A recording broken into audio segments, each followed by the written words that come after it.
Item ಯಾವುದೇ ಇರಲಿ try ಮಾಡಿ ಆಚಿ ಚಿಕನ್ ಮಸಾಲಾ. ಆಚಿ ಚಿಕನ್ ಮಸಾಲಾ.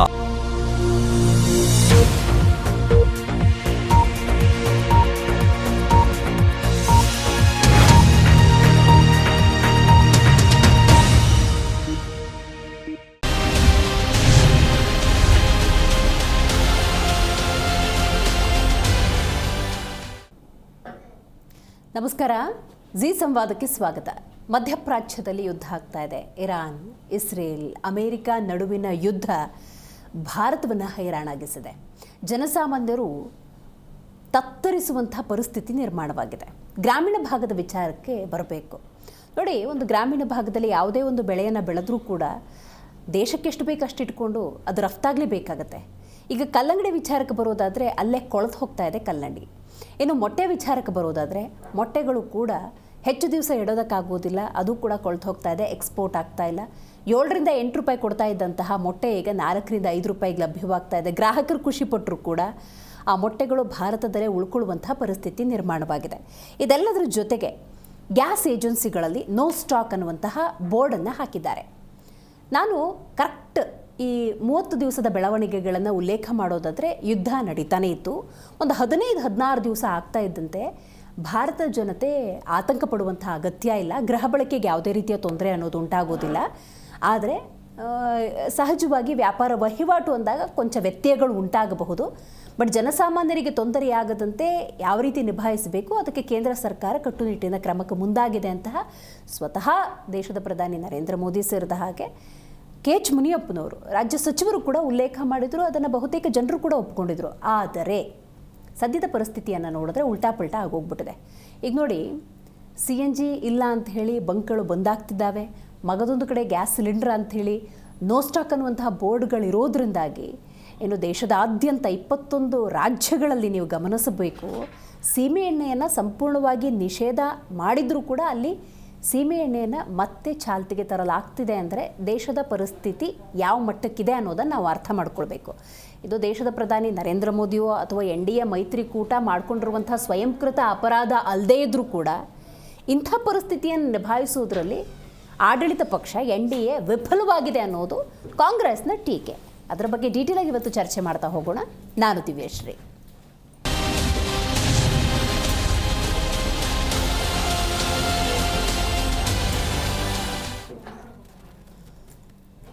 ಹೌದು, ಮಧ್ಯಪ್ರಾಚ್ಯದ ಯುದ್ಧ ನಡೀತಾ ಇದೆ. ಆ ಯುದ್ಧದ ಪರಿಣಾಮವನ್ನು ಭಾರತೀಯರು ಎದುರಿಸ್ತಾ ಇದ್ದಾರೆ. ಗೃಹ ಬಳಕೆಗೂ ಕೂಡ ಒಂದಷ್ಟು ಸಮಸ್ಯೆಗಳಾಗ್ತಾ ಇದೆ. ಸೌದೆ ಒಲೆ ಮೊರೆ ಹೋಗುವಂಥ ಪರಿಸ್ಥಿತಿ ನಿರ್ಮಾಣವಾಗಿದೆ. ಸೀಮೆ ಎಣ್ಣೆಯ ಸಪ್ಲೈ ಆಗಬೇಕು ಅನ್ನುವಂಥ ಆದೇಶ ಹೊರಗಡೆ ಬಂದಿದೆ. ನೋಡಿ, ಇಂಥ ಸನ್ನಿವೇಶದಲ್ಲಿ ಕಾಂಗ್ರೆಸ್ ಮಾಡ್ತಿರುವಂಥ ಟೀಕೆಯನ್ನು ನಾವು ಗಮನಿಸಬೇಕಾಗತ್ತೆ. ಕೇಂದ್ರ ಸರ್ಕಾರ ಸರಿಯಾದಂಥ ನಿಲುವು ನಿರ್ಧಾರಗಳನ್ನು ತೆಗೆದುಕೊಂಡಿಲ್ಲದ ಪರಿಣಾಮವನ್ನು ದೇಶದ ಜನ ಎದುರಿಸುತ್ತಿದ್ದಾರೆ ಎನ್ನುವುದು ಕಾಂಗ್ರೆಸ್ನ ಟೀಕೆ. ದೇಶದಾದ್ಯಂತ ಮುಂದುವರೆದಿದೆ ಯುದ್ಧದ ಪರಿಣಾಮ. 20 ದಿನ ಕಳೆದರೂ ಕೂಡ ಗ್ಯಾಸ್ ಸಿಗದೆ ಜನ ಕಂಗಾಲಾಗಿ ಹೋಗಿದ್ದಾರೆ. ಹಾವೇರಿಯಲ್ಲಿ ಗ್ಯಾಸ್ ಕಚೇರಿಯಲ್ಲಿ ನೋ ಸ್ಟಾಕ್ ಅನ್ನುವಂತಹ ಬೋರ್ಡ್ ಇದೆ. ಗದಗ್ನಲ್ಲಿ ಕಲ್ಲಂಗಡಿ ರಫ್ತಾಗದೆ ಬೆಳೆಗಾರರು ಸಂಕಷ್ಟದಲ್ಲಿದ್ದಾರೆ. ಕಲ್ಲಂಗಡಿ ಕೊಳೆತು ಹೋಗ್ತಾ ಇದೆ. ಚಾಮರಾಜನಗರದಲ್ಲಿ ಮೊಟ್ಟೆಗೂ ವಾರ್ ಎಫೆಕ್ಟ್. ಇನ್ನು ಕೇಂದ್ರ ಸರ್ಕಾರದಿಂದ ಬೆಲೆ ಏರಿಕೆಯ ಯುದ್ಧ ಅಂತೇಳಿ DK ಶಿವಕುಮಾರ್ ರಾಜ್ಯದ ಉಪಮುಖ್ಯಮಂತ್ರಿಗಳು ಟೀಕೆ ಮಾಡಿದ್ದಾರೆ. ಇದೆಲ್ಲದರ ನಡುವೆ ದುಬಾರಿ ದುನಿಯಾದ ಮತ್ತೊಂದು ಮಜಲನ್ನು ನೋಡಬೇಕು. ನೀರು, ವಿದ್ಯುತ್, ಟೋಲ್ ದರ ಏರಿಕೆ ಇನ್ನೆಷ್ಟು ಜನರನ್ನು ಕಿತ್ತು ತಿಂತಾರೋ ನಿಜಕ್ಕೂ ಕೂಡ ಅರ್ಥ ಆಗೋದಿಲ್ಲ. ಸಾಮಾನ್ಯರಂತೂ ಬದುಕೋದಕ್ಕೆ ಸಾಧ್ಯ ಇಲ್ಲ ಅನ್ನುವಂಥ ಮಟ್ಟಿಗೆ ಪರಿಸ್ಥಿತಿ ದುಸ್ತರವಾಗ್ತಾ ಇದೆ.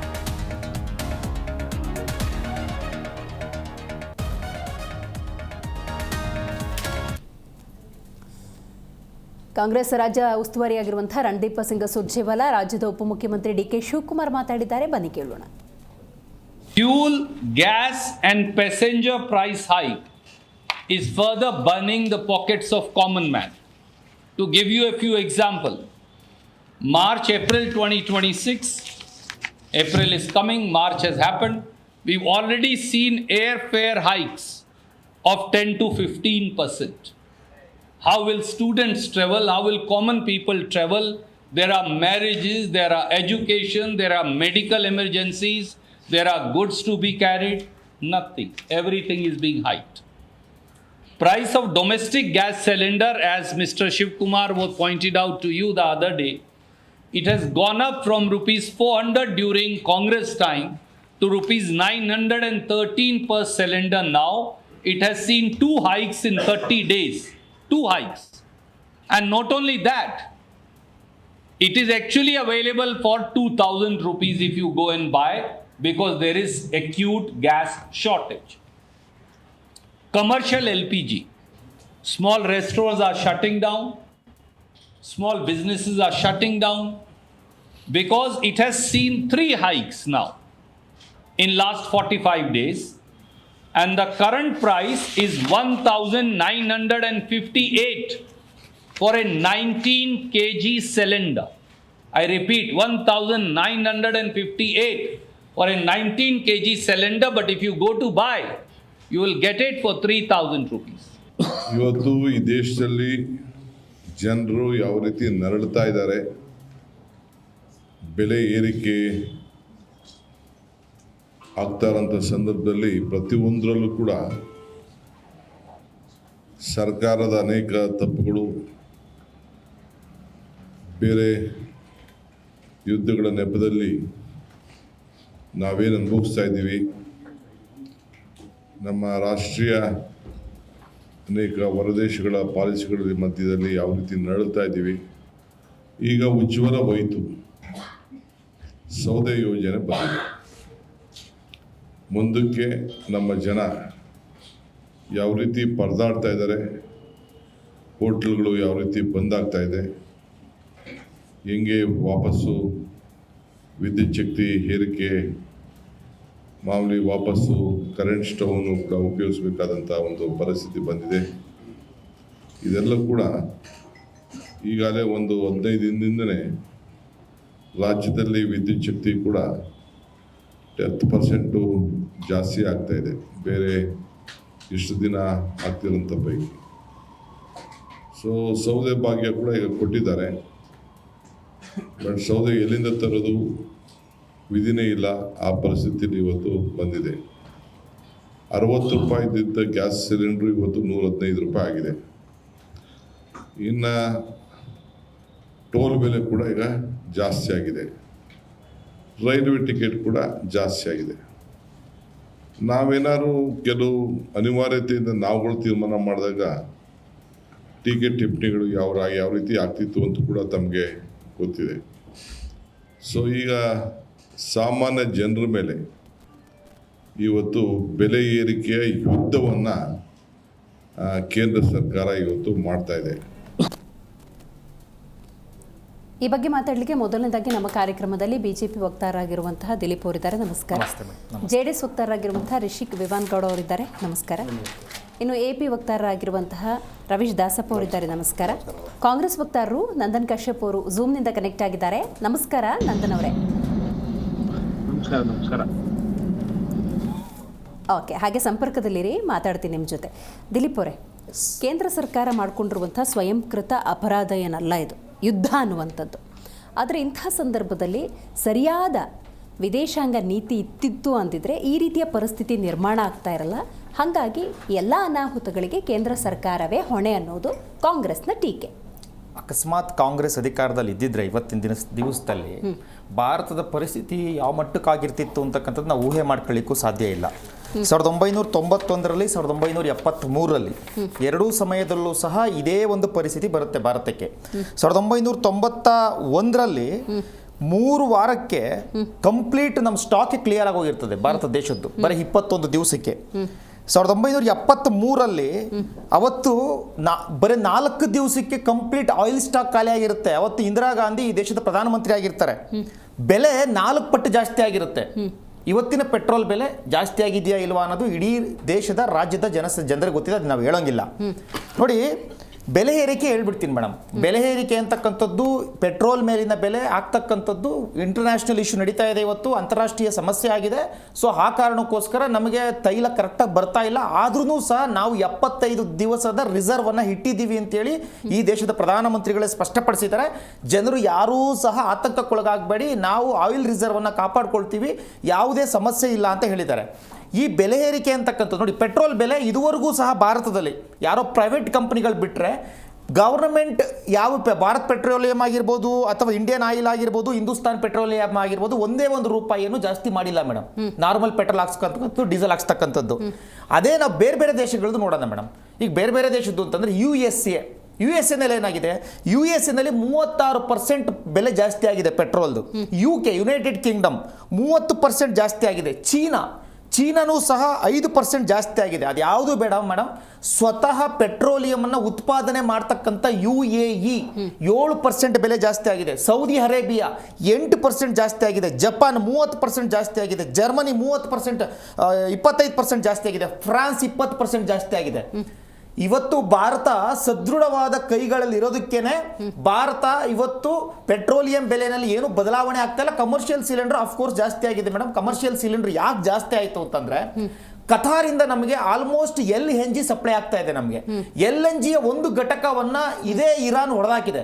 ಅದು ಸರಿಯಾಗಲಿಕ್ಕೆ ನಮ್ಗೆ ಇನ್ನು 5 ವರ್ಷ ಬೇಕು ಅಂತೇಳಿ ಸ್ವತಃ ಕತಾರ್ನಲ್ಲೇ ಸ್ಪಷ್ಟಪಡಿಸಿದ್ದಾರೆ. ನಮಗೆ ಅಡಚಣೆಗಳಾಗಿದೆ. ನಾವು ರಷ್ಯಾದಿಂದ ತರಿಸ್ಕೊಳ್ತಾ ಇದ್ದೀವಿ, ಅಮೆರಿಕದಿಂದ ತರಿಸ್ಕೊಳ್ತಾ ಇದ್ದೀವಿ, ವೆನ್ಜುವೆಲಾದಿಂದ ತರಿಸ್ಕೊಳ್ತಾ ಇದ್ದೀವಿ, ಸೌತ್ ಆಫ್ರಿಕಾದಿಂದ ತರಿಸ್ಕೊಳ್ತಾ ಇದ್ದೀವಿ. ತುಂಬಾ ರಾಷ್ಟ್ರಗಳಿಂದ ನಾವು ಈ ಗ್ಯಾಸ್ ಅನ್ನ ಸಪ್ಲೈ ಮಾಡೋದ ತರಿಸ್ಕೊಳ್ತಾ ಇದ್ದೀವಿ ಮೇಡಮ್.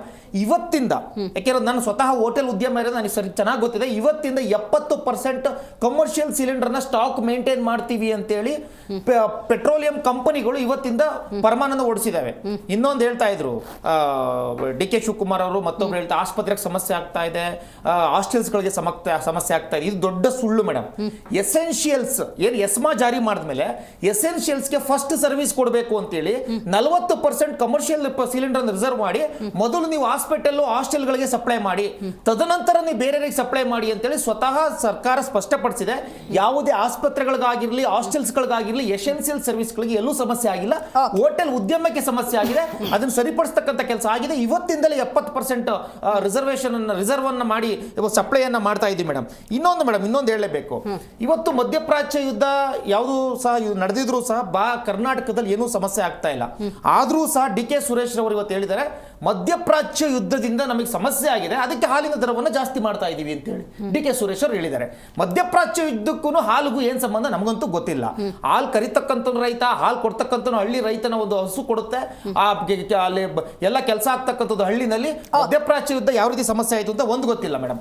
ಇನ್ನೊಂದೇ ಒಂದು ಪಾಯಿಂಟ್, ನಾಳೆಯಿಂದ EV ಕಾರುಗಳ ಮೇಲೆ, ಎಲೆಕ್ಟ್ರಾನಿಕ್ ವೆಹಿಕಲ್ ಕಾರುಗಳ ಮೇಲೆ 8% RTO ರೋಡ್ ಟ್ಯಾಕ್ಸ್ ಅನ್ನ ಈ ರಾಜ್ಯ ಸರ್ಕಾರ ಹಾಕ್ತಾ ಇದೆ. ಸೊ ಯಾಕೆ ಆಗ್ತಾ ಇದೆ ಈ ಬೆಲೆ ಏರಿಕೆನ? 25 ಲಕ್ಷದ ಕಾರ್ ತೆಗೆದುಕೊಬೇಕು ಅಥವಾ 20 ಲಕ್ಷದ ಕಾರನ್ನ ತೆಗೆದುಕೊಬೇಕು EV ವೆಹಿಕಲ್ ಅಂತ ಅಂದಾಗ ಅದ್ರ ಮೇಲೆ 8% ಟ್ಯಾಕ್ಸ್ ಅನ್ನ ಕಟ್ಟಬೇಕು. ಆಲ್ಮೋಸ್ಟ್ 1,60,000 ರೂಪಾಯಿ ಒಬ್ಬ ಸಾಮಾನ್ಯ ಜನರ ಜೇಬಿಗೆ ಕತ್ರಿ ಆಗ್ತಾ ಇದ್ದಾರೆ. ಈ ಯುದ್ಧ ನಡೀತಾ ಇಲ್ಲರೂ ಸಹ ಈ ಬೆಲೆ ಯಾಕೆ ಜಾಸ್ತಿ ಮಾಡ್ತಾ ಇದ್ದಾರೆ ಅಂತಕ್ಕಂಥದ್ದು ಎಕ್ಸ್ಪ್ಲನೇಷನ್ ಕಾಂಗ್ರೆಸ್ ವಕ್ತಾರರು ಕೊಡ್ತಾರೆ. ಈಗ ನೀವು ಹೇಳಿದ್ರಿ ಏನು ಸಮಸ್ಯೆ ಆಗ್ತಿಲ್ಲ ಅಂತ ಹೇಳಿ. ಸಮಸ್ಯೆ ಹೆಂಗಾಗ್ತಿದೆ ಅನ್ನೋದನ್ನ ನಂದನ್ ಕಶ್ಯಪ್ ಅವರು ಹೇಳ್ತಾರೆ. ನಂದನ್ ಕಶ್ಯಪ್ ಅವರೇ ನೀವು ಹೇಳಬೇಕು. ಈಗಾಗಲೇ BJP ವಕ್ತಾರರು ಮಾತಾಡಿದ್ದನ್ನು ನೀವು ಗಮನಿಸಿದ್ದೀರಿ ಅಂತ ಭಾವಿಸ್ತೀನಿ. ಕೇಂದ್ರ ಸರ್ಕಾರ ಜನಸಾಮಾನ್ಯರಿಗೆ ತೊಂದರೆಯಾಗದಂತೆ ಕಟ್ಟುನಿಟ್ಟಿನ ಕ್ರಮಗಳನ್ನು ತೆಗೆದುಕೊಳ್ತಾ ಇದೆ, ಸ್ಟಾಕ್ ಇದೆ, ಯಾವುದೇ ರೀತಿ ಸಮಸ್ಯೆ ಇಲ್ಲ ಅಂದರೂ ಏನೆಲ್ಲ ಸಮಸ್ಯೆ ಆಗ್ತಿದೆ ಅನ್ನೋದನ್ನು ನೀವು ತಿಳಿಸ್ಬೋದಾ?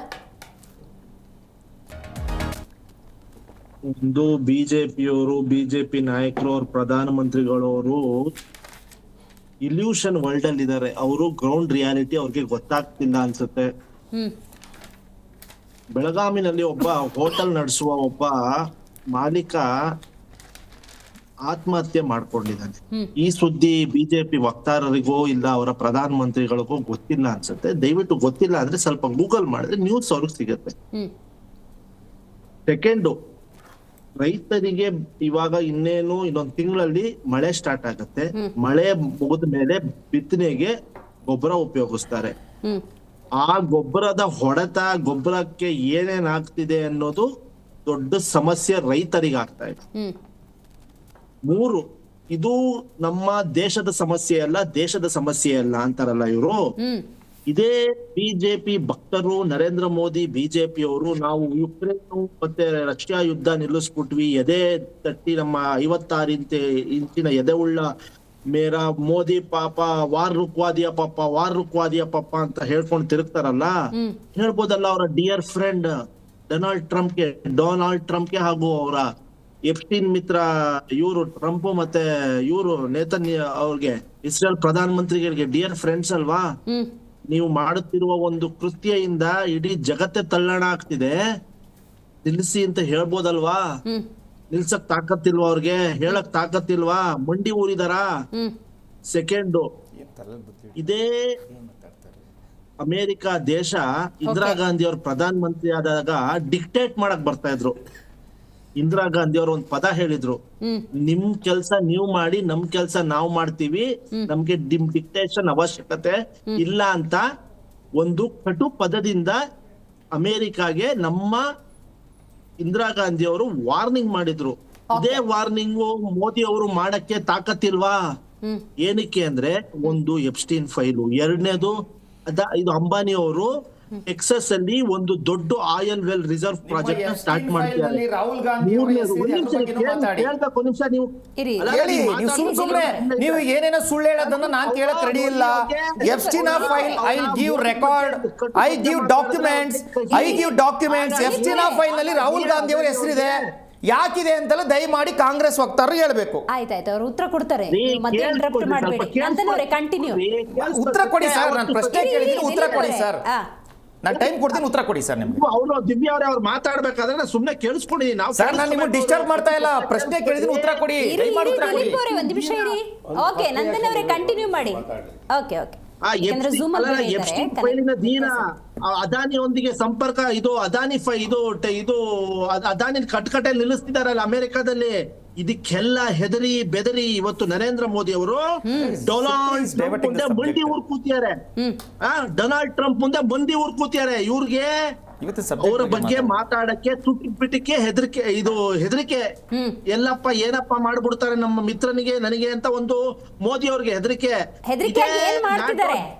ಒಂದ್ ನಿಮಿಷ ಕೇಳಿ. ನಾಟೋ ದೇಶದವರು, Spain, European union, Australia, Canada ಪ್ರಧಾನ ಮಂತ್ರಿಗಳು ಕಟು ಟೀಕಿಸಿದ್ದಾರೆ, ಕಂಡಮ್ ಮಾಡಿದ್ದಾರೆ. ನೀವು ಮಾಡ್ತಿರೋದು ನಿಮ್ಮ ಚಟಕ್ಕೋಸ್ಕರ ಈ ವಾರ ಅಂತ. ನರೇಂದ್ರ ಮೋದಿ ಅವರ ಬಾಯಿಂದ ಬಂತ? ನರೇಂದ್ರ ಮೋದಿ ಅವರ ಬಾಯಿಂದ ನ್ಯಾಟೋದಲ್ಲಿ ನಮ್ಮ ದೇಶನೂ ಇದೆ. ನ್ಯಾಟೋ ಭಾರತವೂ ಕೂಡ ಒಂದು ಸಹಭಾಗಿತ್ವ ದೇಶ. 140 ಕೋಟಿ ಜನರನ್ನ ಅದಾನಿ ಮುಂದೆ, ಟ್ರಂಪ್ ಮುಂದೆ, ನೇತನ್ಯಾಹು ಮುಂದೆ ಈ ದೇಶದ ಪ್ರಧಾನಿ ತಗೊಂಡೋಗಿ ಅಡ ಇಟ್ಟಿದ್ದಾರೆ. ಓಕೆ, ನಾಟೋ ದೇಶದ ಪ್ರಧಾನ ಮಂತ್ರಿಗಳು ಇರುವ ದಮ್ಮು ತಾಕತ್ತು ನರೇಂದ್ರ ಮೋದಿಗಿಲ್ಲ. ಒಂದು ಅದಾನಿಗೆ ಎದುರ್ಕೊಂಡಿದ್ದಾರೆ, ಅಂಬಾನಿಗೋಸ್ಕರ ಹೆಲ್ಪ್ ಮಾಡಕ್ಕೆ. ಇಲ್ಲಿ ಇಸ್ರೇಲ್ ಅಲ್ಲಿ ನಿಮ್ ರಾಹುಲ್ ಗಾಂಧಿ ಯುದ್ಧ ನಿಲ್ಸಕ್ಕೆ ಹೇಳಿ ಸರ್. ನಿಮ್ ರಾಹುಲ್ ಗಾಂಧಿ ಮಧ್ಯಪ್ರಾಚ್ಯ ಯುದ್ಧಗಳ ಜೊತೆ ಒಳ್ಳೆ ರಿಲೇಶನ್ಶಿಪ್ ಇಟ್ಕೊಂಡಿದ್ದಾರಲ್ಲ, ಕದ್ದು ಎಲ್ಲ ಮಾತಾಡ್ಕೊಂಡ್ ಬರ್ತಾರಲ್ಲ, ಯುದ್ಧ ನಿಲ್ಸಕ್ಕೆ ಹೇಳಿ. ನಿಮ್ಮ ರಾಹುಲ್ ಗಾಂಧಿ ಅವರಿಗೆ ಮಧ್ಯಪ್ರಾಚ್ಯ ದೇಶಗಳಿಗೆ ಮಾತಾಡಿ ಯುದ್ಧ ನಿಲ್ಸಿ ಅಂತ ಹೇಳಿ, ಚೀನಾಗ್ ಮಾತಾಡಕ್ಕೆ ಹೇಳಿ. ಯಾಕೆಂದ್ರೆ ಚೀನಾ ಜೊತೆ ಒಳ್ಳೆ ಸಂಬಂಧ ಇದೆ ರಾಹುಲ್ ಗಾಂಧಿ ಅವರಿಗೆ. ದಯಮಾಡಿ ಮಾತಾಡಕ್ಕೆ ಹೇಳಿ, ಯುದ್ಧ ನಿಲ್ಸಿ ಅಂತ. ಸಂಬಂಧ ಇದೆಯಲ್ಲ ಸರ್, ಸಂಬಂಧನೇ ಬೇರೆ, ಪವರೇ ಬೇರೆ. Good relationship. ಚೀನಾದ ರಾಯಭಾರಿ ಜೊತೆ ನೇಪಾಳದಲ್ಲಿ ಪ್ರಶ್ನೆ ಮಾಡ್ತಾ ಇಲ್ಲ. ಅಲ್ಲ, ನಾನು ಪ್ರಶ್ನೆ ಮಾಡಿದ್ರೆ ಕುರಿ ಹೋದಂತೆ. ಒಂದ್ ನಿಮಿಷ, ಕಿರ್ಚಾಡಕ್ ಬಂದಿಲ್ಲ ರವೀಶ್ ಅವರೇ. ರಾಹುಲ್ ಗಾಂಧಿ ಅವರು ಚೀನಾದ ಜೊತೆ ಒಳ್ಳೆ ಸಂಬಂಧ ಇಟ್ಕೊಂಡಿದ್ದಾರೆ.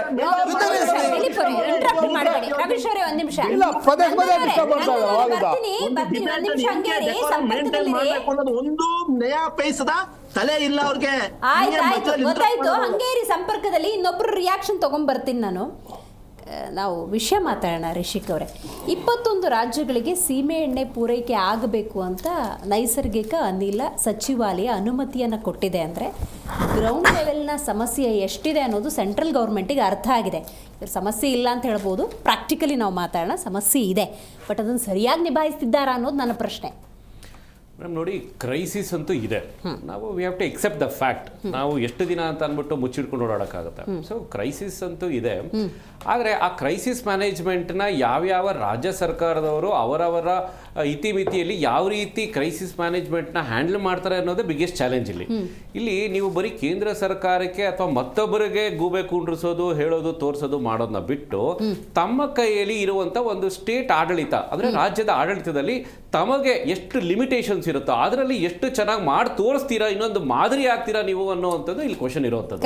ಇಲ್ಲಿ ನಮ್ಮ ಕಾಂಗ್ರೆಸ್ ವಕ್ತಾರರಿಗೆ 32 ಕಂಟ್ರೀಸ್ ಏನು ನ್ಯಾಟೋದಿದೆ ಅದರಲ್ಲಿ India is not A part of the NATO Nations. So most probably ನಿಮ್ಮ R&D ರಿಸರ್ಚ್ ಟೀಮ್ ಏನಿದೆ ಅವ್ರು ಒಂಚೂರು ಗೂಗಲ್ ನ ಓದೋದು ಅವ್ರು ಹೇಳಿದ್ದು ನ್ಯಾಟೋದವರು ಓಪನ್ ಸ್ಟೇಟ್ಮೆಂಟ್ ಕೊಟ್ಟರು, ಆ ಸ್ಟೇಟ್ಮೆಂಟ್ ಅವರೇ ಕೊಡ್ತಾರೆ ಅನ್ನೋದಾದ್ರೆ ದೇಶ ಹೇಳಿದವರು ಕೇಳಿಸ್ಕೊಳ್ಳಿ. ಆಮೇಲೆ ನ್ಯಾಟೋ ಕಂಟ್ರೀಸ್ ಅಲ್ಲಿ ದೇ ದೆಮ್ಸೆಲ್ಫ್ ಆರ್ ಸಫರಿಂಗ್. ಅಲ್ಲಿ ಮೋದಿ ಅವರು ಇಲ್ವಲ್ಲ, ಈಗ ಜರ್ಮನಿಲಿ Modi is not prime minister in Germany, Modi ಅವರು ಫ್ರಾನ್ಸ್ಗೆ ಪ್ರೈಮ್ ಮಿನಿಸ್ಟರ್ ಅಲ್ಲ ಅವರು. ಆದ್ರೂ ಕೂಡ ಅವರಿಗೂ ಕೂಡ there is a deficiency, there is a crisis. ಯಾವ ಕ್ರೈಸಿಸ್ ಇದೆ? ಸ್ಟ್ರೈಟ್ ಆಫ್ ಏನದು ಒಮೋಸ್ ಏನಿದೆ ಅಲ್ಲಿ ನಮಗೆ ಇಶ್ಯೂಸ್ ಆಗ್ತಾ ಇದೆ. It's a well known fact. ಒಂದು. ಎರಡನೇದು, ಜವಾಬ್ದಾರಿಯುತವಾಗಿರುವಂಥ ರಾಜ್ಯ ಆಡಳಿತ ಕಾಂಗ್ರೆಸ್ನವ್ರು ಇವತ್ತು ಮಾಡಬೇಕಾಗಿರುವಂಥದ್ದು ಏನು ಅಂತ ಹೇಳಿದ್ರೆ, ನರೇಶನ್ನ ಯಾವ ರೀತಿ ಕ್ರಿಯೇಟ್ ಮಾಡ್ತಾ ಇದ್ದಾರೆ ಅಂತ ಹೇಳಿದ್ರೆ, ಸಿಲಿಂಡರ್ ಸಿಗ್ತಿಲ್ಲ ಕೇಂದ್ರ ಸರ್ಕಾರ ಕಾರಣ, ಓಕೆ, ನಿಮಗೆ LPG ಸಿಗ್ತಾ ಇಲ್ಲ ಕೇಂದ್ರ ಸರ್ಕಾರ ಕಾರಣ ಅನ್ನೋ ರೀತಿಲಿ ಒಂದು ನರೇಶನ್ ಸೆಟ್ ಮಾಡ್ತಾ ಇದ್ದಾರೆ. ಪ್ಯಾನಿಕ್ ಯಾವ ರೀತಿ ಕ್ರಿಯೇಟ್ ಮಾಡಿಸ್ತಾ ಇದ್ದಾರೆ ಅಂತ ಹೇಳಿದ್ರೆ, ನಿಮಗೆ ಜನರಿಗೆ ಯೂಶಲಿ ನಾನು ಸಾಕಷ್ಟು ರಿಸರ್ಚ್ ಮಾಡಿದಾಗ ನಿಮಗೆ 500ರಿಂದ 1,000 ಬುಕ್ಕಿಂಗ್ ಆಗುತ್ತೆ ಪರ್ ಡೇ ಅಂತ ಇರೋ ಜಾಗದಲ್ಲಿ 2ರಿಂದ 3,000 ಬುಕ್ಕಿಂಗ್ಸ್ಗಳು ಬರ್ತಾ ಇದೆ ನಿಮಗೆ ರೆಸಿಡೆನ್ಷಿಯಲ್ ಸಿಲಿಂಡರ್ಸ್ನ ಹೇಳ್ತಾ ಇರೋದು. ಸೊ ನಿಮಗೆ ಏಕಾಏಕಿ 2,000ರಿಂದ 3,000 ಸಿಲಿಂಡರ್ ಬುಕ್ಕಿಂಗ್ಸ್ ಬಂದುಬಿಟ್ಟು 2 ದಿವಸ 3 ದಿವಸ ಬಿಟ್ಬಿಟ್ಟು ಅವರು ಕ್ಯೂಲ್ ನಿಂತ್ಕೊಳ್ತಾರೆ ಅಂದರೆ ಅದನ್ನು ಹೆಂಗೆ ಹ್ಯಾಂಡಲ್ ಮಾಡೋಕ್ಕಾಗತ್ತೆ? ಅದನ್ನು ಒಂದು ವೇಳೆ ಏನಾದರೂ ಕರ್ನಾಟಕ ರಾಜ್ಯದ ಸರ್ಕಾರದವರು ಹ್ಯಾಂಡಲ್ ಮಾಡಿ ತೋರಿಸಿದ್ರೆ ನಾವು ಶಬಾಷ್ ಅಂತ ಹೇಳ್ತೀವಿ, ಬಿಕಾಸ್ ನೀವೇನೋ ಎಕ್ಸ್ಟ್ರಾಡಿನರಿ ತಲೆ ಉಪಯೋಗಿಸ್ಬಿಟ್ಟಿದ್ದೀರಾ ಅಂತ ಅಂದ್ಬಿಟ್ಟು. ಸೊ ನೀವು ಬೇಸಿಕ್ ಆಗಿ ಅದನ್ನು ಹ್ಯಾಂಡಲ್ ಮಾಡೋಕ್ಕೆ ಬರ್ತಾ ಇಲ್ಲ ಕ್ರೈಸಿಸ್ ಮ್ಯಾನೇಜ್ಮೆಂಟು. ಎರಡನೇದು, ಕ್ರೈಸಿಸ್ ಮ್ಯಾನೇಜ್ಮೆಂಟ್ ದೇಶ ಏನು ನಡೆಸ್ತಾ ಇದೆ ಅದ್ರ ಜೊತೆಗೆ ನೀವು ಕೈ ಜೋಡಿಸ್ರಪ್ಪ ಅಂತ ಹೇಳಿದ್ರೆ, ನೀವು ಕ್ರಿಯೇಟ್ ಮಾಡ್ತಾ ಇರುವಂಥ ನರೇಷನ್ ಯಾವ ರೀತಿ ಇದೆ ಅಂತ ಹೇಳಿದ್ರೆ, ಜನರು ಪ್ಯಾನಿಕ್ ಮೇಲೆ ಪ್ಯಾನಿಕ್ ಆಗ್ತಾ ಇದ್ದಾರೆ. ಎಷ್ಟು ಪ್ಯಾನಿಕ್ ಆಗ್ತಾ ಇದ್ದಾರೆ ಅಂತ ಹೇಳಿದ್ರೆ, ನಾಳೆ ನನಗೆ ಊಟ ಮಾಡೋಕ್ಕೆ ಏನಾದ್ರು ಸಿಗುತ್ತೋ ಸಿಗಲ್ವೋ, ಸಿಲಿಂಡರ್ ಸಿಗುತ್ತೋ ಸಿಗಲ್ವೋ ಅನ್ನೋ ಲೆವೆಲ್ ಪ್ಯಾನಿಕ್ ಆಗ್ತಾ ಇದ್ದಾರೆ. ಇಲ್ಲಿ ಸನ್ಮಾನ್ಯ ಮುನಿಯಪ್ಪ ಅವರು ನಿಮಗೆ ಕೇಂದ್ರ ಸರ್ಕಾರದವರ ಜೊತೆ ಒಂದು ಮೀಟಿಂಗ್ ಮಾಡಿ, ಸ್ಟಾಕ್ ನಮಗೆ ಎಷ್ಟು ಬೇಕಾಗಿದೆ, ನಿಮ್ಮಿಂದ ನಮಗೆ ಎಷ್ಟು ಬರ್ತಾ ಇದೆ, ಅವೈಲೇಬಲ್ ಎಷ್ಟಿದೆ, ಯಾವೆಲ್ಲ ಎಸೆನ್ಷಿಯಲ್ಸ್ ಇದೆ, ಎಮರ್ಜೆನ್ಸಿ ಯಾರಿಗೆಲ್ಲ ಇದೆ ಅವ್ರಿಗೆ ಎಷ್ಟು ಬೇಕಾಗುತ್ತೆ, ಪರ್ ಡೇ ಎಷ್ಟು ಬೇಕಾಗುತ್ತೆ ಅನ್ನೋವಂಥದ್ದು ಇಲ್ಲಿವರೆಗೂ ಒಂದು ಮೀಟಿಂಗ್ ಮಾಡಿಲ್ಲ. ಇವ್ರು ಸುಮ್ಮನೆ ಕೇಂದ್ರಕ್ಕೆ ಕೈ ತೋರಿಸ್ಕೊಳ್ಳೋದು ಹೇಳ್ತಾ ಇದ್ದಾರೆ ಹೊರತು ನಿಮಗೆ ಆನ್ ದ ರೆಕಾರ್ಡ್ ಅಥವಾ practically on the ground let's say ಅಲ್ಲೆಲ್ಲೂ ಮಾಡಿಲ್ಲ. ಆಮೇಲೆ ಇವರಿಗೆ ಒಂದು ಬೇಸಿಕ್ ಅಪ್ಡೇಟ್ ಮಾಡ್ಕೊಂಡಿದ್ರೆ ಟೆಕ್ನಾಲಜಿ ಅಥವಾ ವಾಟ್ ಎವರ್ ಅಡ್ಮಿನಿಸ್ಟ್ರೇಷನ್ ಇಟ್ಸೆಲ್ಫ್ ಅಂತ ಇಟ್ಕೊಳ್ಳೋಣ. KH ಮುನಿಯಪ್ಪ ಅವರು ಅಥವಾ ಸನ್ಮಾನ್ಯ CM ಅವರು ಎಲ್ಲ DC ಗಳ ಜೊತೆ ಏನಾದರೂ ಒಂದು ಮೀಟಿಂಗ್ ಮಾಡಿದ್ರ? ಎಲ್ಲ ಜಿಲ್ಲಾವಾರು ಯಾರ್ಯಾರಿಗೆ ಎಲ್ಲೆಲ್ಲಿ ಶಾರ್ಟೇಜ್ ಆಗ್ತಾ ಇದೆ, ಏನ್ ನಿಮ್ಮ ಪರಿಸ್ಥಿತಿಗಳಿದೆ ಅಂತ ಅಂದ್ಬಿಟ್ಟು ಏನಾದ್ರು ಒಂದು ಕಾನ್ಫರೆನ್ಸ್ ಮೀಟಿಂಗ್ ಮಾಡಿದಾರಾ? ಹೇಳ್ಬಿಡ್ಲಿ ಕಾಂಗ್ರೆಸ್ ವಕ್ತಾರರು ನೋಡೋಣ. ಸೊ ಅಂದ ಮೇಲೆ ನಿಮಗೆ ಜಿಲ್ಲಾವಾರು ಏನ್ ಆಗ್ತಿದೆ ಅನ್ನೋ ನಾಲೆಡ್ಜೇ ಇಲ್ಲ, ನಿಮ್ಗೆ ಅದ್ರ ಬಗ್ಗೆ ಐಡಿಯಾನೇ ಇಲ್ಲ ಅಂತ ಅಂದ ಮೇಲೆ ಯಾಕೆ ಈ ನರೇಷನ್ ಸೆಟ್ ಮಾಡ್ತೀರಾ? ಇದು ಒಂದೇದು. ಎರಡನೇದು, ಇಷ್ಟೊಂದೆಲ್ಲ ಬೋಗಸ್ ಗ್ಯಾರಂಟಿಗಳನ್ನ ಕೊಟ್ಕೊಂಡು ಅವ್ರು ಯಾರೋ ಚೇರ್ಮನ್ರಿಗೆ 5 ಲಕ್ಷ 6 ಲಕ್ಷ ಎಲ್ಲ ದುಡ್ಡುಗಳು ಕೊಟ್ಕೊಂಡು ನೀವು ಮಾಡ್ಕೊಂಡು ಓಡಾಡ್ಕೊಂಡಿದ್ದೀರಾ ನೀವು. ಸರ್ ಒಂದು ನಿಮಿಷ sir please, I don't want to repeat again. Please have some patience. So, ಕೇಳಿಸ್ಕೊಳ್ಳಿ ಸರ್, ಆಯಿತು ಪ್ಲೀಸ್. ನಾನು ಹೇಳಕ್ ಬಯಸ್ತಾ ಇರೋದು, ಕಲ್ಲಂಗಡಿಯನ್ನು ಸೇಲ್ ಆಗ್ತಾ ಇಲ್ಲ, ಮೊಟ್ಟೆ ಹೋಗ್ತಾ ಇಲ್ಲ ಅಂತ ಹೇಳಿದ್ರಿ. ಈಗಿರುವಂಥ ಮೊಟ್ಟೆ ಏನು ಸ್ಕೂಲ್ ಮಕ್ಳಿಗೆ ಕೊಡ್ತಾ ಇದೀವಿ ಅಥವಾ ಕಾಲೇಜ್ ಕೊಡ್ತಾ ಇದೀವಲ್ವಾ, 2 ಮೊಟ್ಟೆ ಕೊಡಿ, ನೀವು ಖರೀದಿ ಮಾಡಿ. ನಿಮಗೆ ನಿಮ್ಮ ಬೊಕ್ಕಸಲ್ಲಿ ದುಡ್ಡಿಲ್ವಾ ಖರೀದಿ ಮಾಡೋಕ್ಕೆ? ಅವ್ರಿಗೆ ಪರಿಹಾರ ಕೊಡೋಕೆ ನಿಮ್ಗೆ ಯೋಗ್ಯತೆ ಇಲ್ವಾ? ನಿಮಗೆ ಕಲ್ಲಂಗಡಿ ಹಣ್ಣು ಅಲ್ಲೆಲ್ಲೋ ಒಂದ್ ಕಡೆ ನಾಶ ಆಗ್ತಾ ಇದೆ ಅಂತ ಹೇಳಿದ್ರಿ, ತಗೊಂಬನ್ನಿ ಸ್ವಾಮಿ, ಬ್ಯಾಂಗ್ಳೂರಲ್ಲಿ ತಗೊಳ್ಳೋರು ನಾವೆಲ್ಲ ಇದೀವಿ, ತಗೊಂಬಂದು ಕೊಡಿ. ಇಲ್ಲ ಅಂದ್ರೆ ಗೌರ್ಮೆಂಟ್ ಅವರೇ ಕೊಡಿ, ನೀವು ಕಾಂಪನ್ಸೇಷನ್ ಕೊಡಿ ಅವ್ರಿಗೆ. ಇದು ನಿಮ್ಮ ಕೈಲಿ ಆಗಲ್ವಾ? ಅಥವಾ ಕೇಂದ್ರ ಸರ್ಕಾರದವ್ರನ್ನ ಕೇಳಿ, ನಾವು ಸಪೋರ್ಟ್ ಮಾಡ್ತೀವಿ, ಕಾಂಪನ್ಸೇಷನ್ ಕೇಳಿ. ಅದನ್ನ ಬಿಟ್ಟು ನಿಮಗೆ ಬೇಸಿಕ್ ನಾಲೆಡ್ಜ್ ಇದ್ದಿದ್ರೆ ನಾವೇನು ಎಕ್ಸ್ಪೋರ್ಟ್ ಮಾಡ್ತೀವಿ, ಯಾವ್ದ್ರ ಇಂಪೋರ್ಟ್ ಮಾಡ್ತೀವಿ, ಎಕ್ಸ್ಪೋರ್ಟ್ ಯಾವ್ಯಾವ ಸ್ಟಾಪ್ ಆಗಿದೆ ನಿಮಗೆ ಅದ್ರ ಬಗ್ಗೆ ನಾಲೆಡ್ಜ್ ಇದೆಯಾ? ಮೊನ್ನೆ ಸದನದಲ್ಲಿ ಅದ್ರ ಬಗ್ಗೆ ಏನಾದ್ರು ವಿಚಾರ ಎತ್ತಿದ್ರ ನೀವು? ಯಾವ್ದ್ಯಾವ್ದೆಲ್ಲ ನಾವು ಎಕ್ಸ್ಪೋರ್ಟ್ ಮಾಡ್ತಾ ಇದೀವಿ ಅದು ನಿಂತಿದೆ, ಅದಕ್ಕೆ ಏನು ಕೇಂದ್ರ ಸರ್ಕಾರದಿಂದ ನಮಗೆ ನೆರವು ಸಿಗುತ್ತೆ ಅಂತ ಅಂದ್ಬಿಟ್ಟು ಏನೋ ಡಿಸ್ಕಷನ್ ಮಾಡಿದ್ರ ಸದನದಲ್ಲಿ? ನಿಮಗೆ ಗೊತ್ತಾ ನಿಮಗೆ ಅದ್ರ ಬಗ್ಗೆ ಯಾವ್ಯಾವ್ದು ಎಕ್ಸ್ಪೋರ್ಟ್ ಆಗ್ತಾ ಇದೆ ಅಂದ್ಬಿಟ್ಟು? ಇಂಪೋರ್ಟಿಗೆ ಏನು ಪ್ರೈಸ್ ಜಾಸ್ತಿ ಆಗ್ತಾ ಇದೆಯಲ್ಲ ಕೆಲವೊಂದಕ್ಕೆ, ಅದನ್ನ ಯಾವ ರೀತಿ ಕಾಂಪನ್ಸೇಟ್ ಮಾಡ್ತೀವಿ ಈ ಟೆಂಪರರಿ ಟೈಮಲ್ಲಿ ಅಂತ ಅಂದ್ಬಿಟ್ಟು ಏನಾದ್ರು ಡಿಸ್ಕಷನ್ ಮಾಡಿದ್ರ? ನಾನು ಇನ್ನೊಂದು ಒಂದೇ ಮೇಡಮ್, ನಮ್ಮ ಸ್ನೇಹಿತರು ಅವರು ಯಾವುದೋ ಒಂದು ನಿಗಮ ಮಂಡಳಿ ಅಧ್ಯಕ್ಷರು ಇರ್ಬೋದು ಅಥವಾ ಮೆಂಬರ್ ಇರ್ಬೋದು, ನಮಗೂ ಖುಷಿ ಆಗುತ್ತೆ. ಅವ್ರಿಗೆ ಕೇಳಕ್ಕೆ ಬಯಸ್ತೀನಿ, ನಿಮ್ಮ ಶಾಸಕರು ಹೇಳಿದ್ರು ನಾವು ಹೋಗ್ಬಿಟ್ಟು ನಾರ್ಮಲ್ ಪೀಪಲ್ ಜೊತೆ ಕ್ಯೂ ಅಲ್ಲಿ ನಿಂತ್ಕೊಂಡು ಟಿಕೆಟ್ ತಗೊಳ್ಳ IPLಗೆ ಅಂತ ಅವ್ರೇನೋ ಹೇಳ್ತಾ ಇದ್ರು. ಅದೇ ಭಾವನೆ ತಮ್ಮಲ್ಲಿದ್ರೆ ನಾವೆಲ್ಲ ಸಾಮಾನ್ಯ ರಾಜ್ಯ ವಕ್ತಾರರು ಅಷ್ಟೇನೆ. ತಾವು ಏನಾದ್ರು ನಮ್ಮ ಜೊತೆ ಸಾಮಾನ್ಯ ರಾಜ್ಯ ವಕ್ತಾರ ಜೊತೆ ಸಂವಾದ ಮಾಡಕ್ಕೆ ಇಂಟ್ರೆಸ್ಟ್ ಇದೆಯಾ ಇಲ್ವಾ, ನಿಂತ್ಕೊಳ್ತೀರಾ ಅಥವಾ ನಿಮ್ಗೆ ಏನಾದ್ರು VIP ಟ್ರೀಟ್ಮೆಂಟ್ ಬೇಕಾ ಹೇಳ್ಬೇಕು ಅದನ್ನು? Right, got it. ರವೀಶ್ ಅವರೇ, ಸೆಂಟ್ರಲ್ ಗೌರ್ಮೆಂಟ್ ಹೇಗೆ ಇದಕ್ಕೆ ಜವಾಬ್ದಾರಿಯನ್ನು ತಗೋಬೇಕು? ಮೇಡಮ್, ಖಂಡಿತವಾಗ್ಲೂ ಸೆಂಟ್ರಲ್ ಗೌರ್ಮೆಂಟ್ ಜವಾಬ್ದಾರಿ, ಅದರಲ್ಲಿ ಏನು 2 ಮಾತಿಲ್ಲ. ಈಗ ಉದಾಹರಣೆಗೆ ಹೇಳಬೇಕಂದ್ರೆ ಕಳ್ಳಂಗೊಂದು ಪಿಳ್ಳೆನೇವ ಅನ್ನಂಗೆ ಆಗಿದೆ. ಈಗ ಯುದ್ಧ ಅನ್ನೋದು ಒಂದು ಕಾರಣ ಆಗಿದೆ. ಈಗ ಈ ಕ್ಷಣಕ್ಕೆ ಇದು ಇದು ಥರ ಏನಂದರೆ ಪ್ರಕೃತಿ ವಿಕೋಪ ಇದ್ದಂಗೆ ಇದು. ಅದರಲ್ಲಿ ಏನು ಇವರೇನು ಮಾಡೋಕ್ಕಲ್ಲ, ಯಾರು ಏನು ಮಾಡೋಕ್ಕಲ್ಲ. ಅದು ಈಗ ನಡೀತಾ ಇರೋದು ನೈಜ ಸ್ಥಿತಿ. ಆದರೆ ಇದಕ್ಕಿಂತ ಮುಂಚೆಯಿಂದನೂ ಬೆಲೆ ಏರಿಕೆ ಅನ್ನೋದು ನಾಗಾಲೋಟದಿಂದ ಓಡ್ಕೊಂಬರ್ತಾ ಇದೆ. 10 ವರ್ಷದಿಂದ ಕಾಂಗ್ರೆಸ್ಸು, BJP, XYZ ಯಾವ್ಯಾವ ಸರ್ಕಾರಗಳಿದಾವೆ ಎಲ್ಲ ಬಹುಪಾಲು ಎಲ್ಲ ಸರ್ಕಾರಗಳು ಬೆಲೆ ಏರಿಕೆನ ಪೈಪೋಟಿ ಮೇಲೆ ಮಾಡ್ಕೊಂಡ್ಬಂದಿದೆ. ಆದರೆ ಈಗ ನಾನು ಈ ಅನಿಲದ ಬಗ್ಗೆ ಮಾತಾಡ್ಬೇಕಂದ್ರೆ ಇಡೀ ವರ್ಲ್ಡಲ್ಲಿ ಹೈಯೆಸ್ಟ್ ರಿಫೈನರಿ ಸೆಂಟರ್ ಆಗ್ತಾ ಇರೋದು, ಹೈಯೆಸ್ಟ್ ರಿಫೈನರಿ ಆಗ್ತಾರೆ ಇಂಡಿಯಾದಲ್ಲೇ, ಅದರಲ್ಲೂ ಮುಂಬೈಯಲ್ಲಿ. ಅಂದರೆ ಕ್ವಾಂಟಿಟಿ ಆಫ್ ನಾನು ಹೇಳ್ತಾ ಇರೋದು ಕ್ರೂಡ್ ಆಯಿಲ್ನ ರಿಫೈನರಿ ಮಾಡ್ತಾರೆ ನಾವೇ ನಂಬರ್ 1 ವರ್ಲ್ಡಲ್ಲೇ. ನಾವು ಬಾಂಗ್ಲಾದೇಶಕ್ಕೆ ಡೀಸೆಲ್ ಪೆಟ್ರೋಲ್ ಕೊಡ್ತೀವಿ, ಬರ್ಮಾಗೆ ಕೊಡ್ತೀವಿ, ಭೂತಾನ್ ಕೊಡ್ತೀವಿ, ಇನ್ನು ಸಣ್ಣ ರಾಷ್ಟ್ರಗಳು ಎಲ್ಲರಿಗೂ ನಾವು ಕೊಡ್ತೀವಿ. ನಮ್ಮ ಹತ್ರ 100 ರೂಪಾಯಿ ಪೆಟ್ರೋಲು, ಅಲ್ಲಿ ಹೋದ್ರೆ 60 ರೂಪಾಯಿ ಪೆಟ್ರೋಲು. ಇದ್ಯಾವ ಲೆಕ್ಕಾಚಾರ? ಅದನ್ನೇ ನಾನು ಕೇಳೋದು. ಅದರಲ್ಲಿ ಏನಾದ್ರೆ ಭ್ರಷ್ಟಾಚಾರ, ಖಂಡಿತವಾಗ್ಲೂ ಭ್ರಷ್ಟಾಚಾರ. ಅಲ್ಲಿ ಯಾರ್ಯಾರು ಅನಿಲ ಸಂಪನ್ಮೂಲ ಮಾಡೋ ಏಜೆನ್ಸಿಗಳಿದೆಯಲ್ಲ ಅದೆಲ್ಲ ಅದಾನಿ ಮತ್ತು ಅಂಬಾನಿದು. ಹಾಗಾಗಿ ಇದರಲ್ಲಿ ಏನಂದರೆ ದೇಶದ ಇಚ್ಛಾಶಕ್ತಿಗಿಂತನೂ ವ್ಯಾಪಾರ ಇಚ್ಛಾಶಕ್ತಿ, ಅವರ ಸ್ನೇಹಿತರುಗಳು ಅವ್ರ ವ್ಯಾಪಾರನ ಇಂಪ್ರೂವ್ ಮಾಡ್ಕೊಳ್ಳೋಕ್ಕೋಸ್ಕರವಾಗಿ ದೇಶದ ಜನರ ಅನಿಲವನ್ನು ಇವರು ಬೇರೆ ಕಡೆ ಮಾರಾಟ ಮಾಡ್ತಾರೆ. ಒಂದು. ಎರಡನೇದೇನೆಂದರೆ ಅನಿಲ ಸಂಗ್ರಹಣೆ ಇರ್ಬೋದು, ನಿರ್ವಹಣೆ ಇರ್ಬೋದು. ನಮಗೆ ಇವಾಗ ನೋಡಿ, ನಾವು ಟೋಲ್ ಫೀಸ್ನ 1 ವರ್ಷಕ್ಕಾಗೋಷ್ಟು ಕಲೆಕ್ಟ್ ಮಾಡ್ಕೋತೀವಿ. ಕಾರ್ಗಳ ಹತ್ರ 1000, 2000 ಎಷ್ಟೆಷ್ಟು ಬೇಕೋ ಅವ್ರು ರಿಫಿಲ್ ಮಾಡ್ಕೋತಾರೆ. ಅದೇ ರೀತಿ ಅನಿಲನ ನಿಮ್ಮ ಹತ್ರ ಶೇಖರಣೆ ಮಾಡ್ಕೊಳಕ್ಕೆ ಯಾಕೆ ಕಾಸಿಲ್ಲ? ನಮ್ಮ ಹತ್ರ ಎಷ್ಟು ಸಂಪನ್ಮೂಲ ಇದೆ. ಹತ್ತತ್ರ ನಮ್ಗೆ ಇವಾಗ ಏನಂದ್ರೆ 5 ಟ್ರಿಲಿಯನ್ ನಾನು ಬಜೆಟ್ ಮಾಡ್ತೀನಿ ಅಂತ ಹೇಳ್ಕೊಂಡಿದ್ರು ಇವರು. ಆ 5 ಟ್ರಿಲಿಯನ್ನಲ್ಲಿ ಅಟ್ಲೀಸ್ಟ್ ಒಂದು 1/2 ಟ್ರಿಲಿಯನ್ ನಾವು ಇದಕ್ಕೆ ಸಂಪನ್ಮೂಲಕ್ಕೆ ಇಟ್ಕೊಂಡಿದ್ದೆ. ಗೊತ್ತಿತ್ತು ಇವತ್ತಲ್ಲ ನಾಳೆ ಮಧ್ಯಪ್ರಾಚ್ಯದಲ್ಲಿ ಏನಾದ್ರು ಸಮಸ್ಯೆ ಆದರೆ ಫಸ್ಟ್ ಯಾವುದೋ ಜನಸಂಖ್ಯೆ ಯಾಕೆ ಅಂದ್ರೆ ಇವರು ನೋಡಿ ಮೇಡಮ್, ಗೊತ್ತಾಗುತ್ತೆ ಗೊತ್ತಿರಿ ಹೇಳ್ತೀನಿ ಯಾಕೆ ಇದೆ ಇಡಿ ಬಿಡಿ, ನೀವು ಡೈವರ್ಟ್ ಮಾಡಬೇಡಿ ವಿಷಯನ. ಏನಕ್ಕೆ ಅಂದ್ರೆ ಮೋದಿ ಅವರು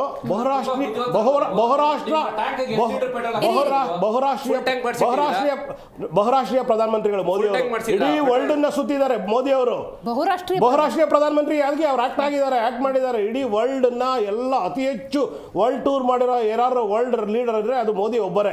ಎಲ್ಲಾ ದೇಶಗಳ ಜೊತೆ ಇವ್ರಿಗೆ ಉತ್ತಮವಾದಂತಹ ಸಂಬಂಧ ಇತ್ತು, ಎಲ್ಲಾ ಜೊತೆಗಳಲ್ಲಿ ಒಳ್ಳೆ ಒಡನಾಟ ಇತ್ತು. ಅಲ್ಲಿರ್ತಕ್ಕಂಥ ಎಲ್ಲ ದೊಡ್ಡ ಮುಖಂಡರುಗಳು, ಲೀಡರ್ಗಳು ಇವರೆಲ್ಲ ಆತ್ಮೀಯ ಸ್ನೇಹಿತರಾಗಿದ್ರು. ಇವರಿಗೆ ಒಂದು ಸಣ್ಣದಾಗಿ ಒಂದು ಸುಳಿವು ಸಿಗ್ಲಿಲ್ವಾ, ಈ ತರ ಯುದ್ಧ ನಡೀತದೆ, ನಿಮ್ಗೆ ಏನೇನು ಇಟ್ ಇಸ್ ಥಿಂಕಬಲ್. ಈಗ ನಾನು ಒಬ್ಬ ಗೆಳೆಯನಾಗಿ ನಾನು ಬರ್ತದೆ ಏನಾದ್ರು ವಿಷಯ ಈ ಥರ ಆಗುತ್ತಪ್ಪ ನೋಡ್ಕೊ, ನಿನ್ನ ದೇಶ ನೀನು ಸದೃಢವಾಗಿ ನೋಡ್ಕೊ ಅಂತ ಹೇಳ್ಬೋದಿತ್ತಲ್ವಾ.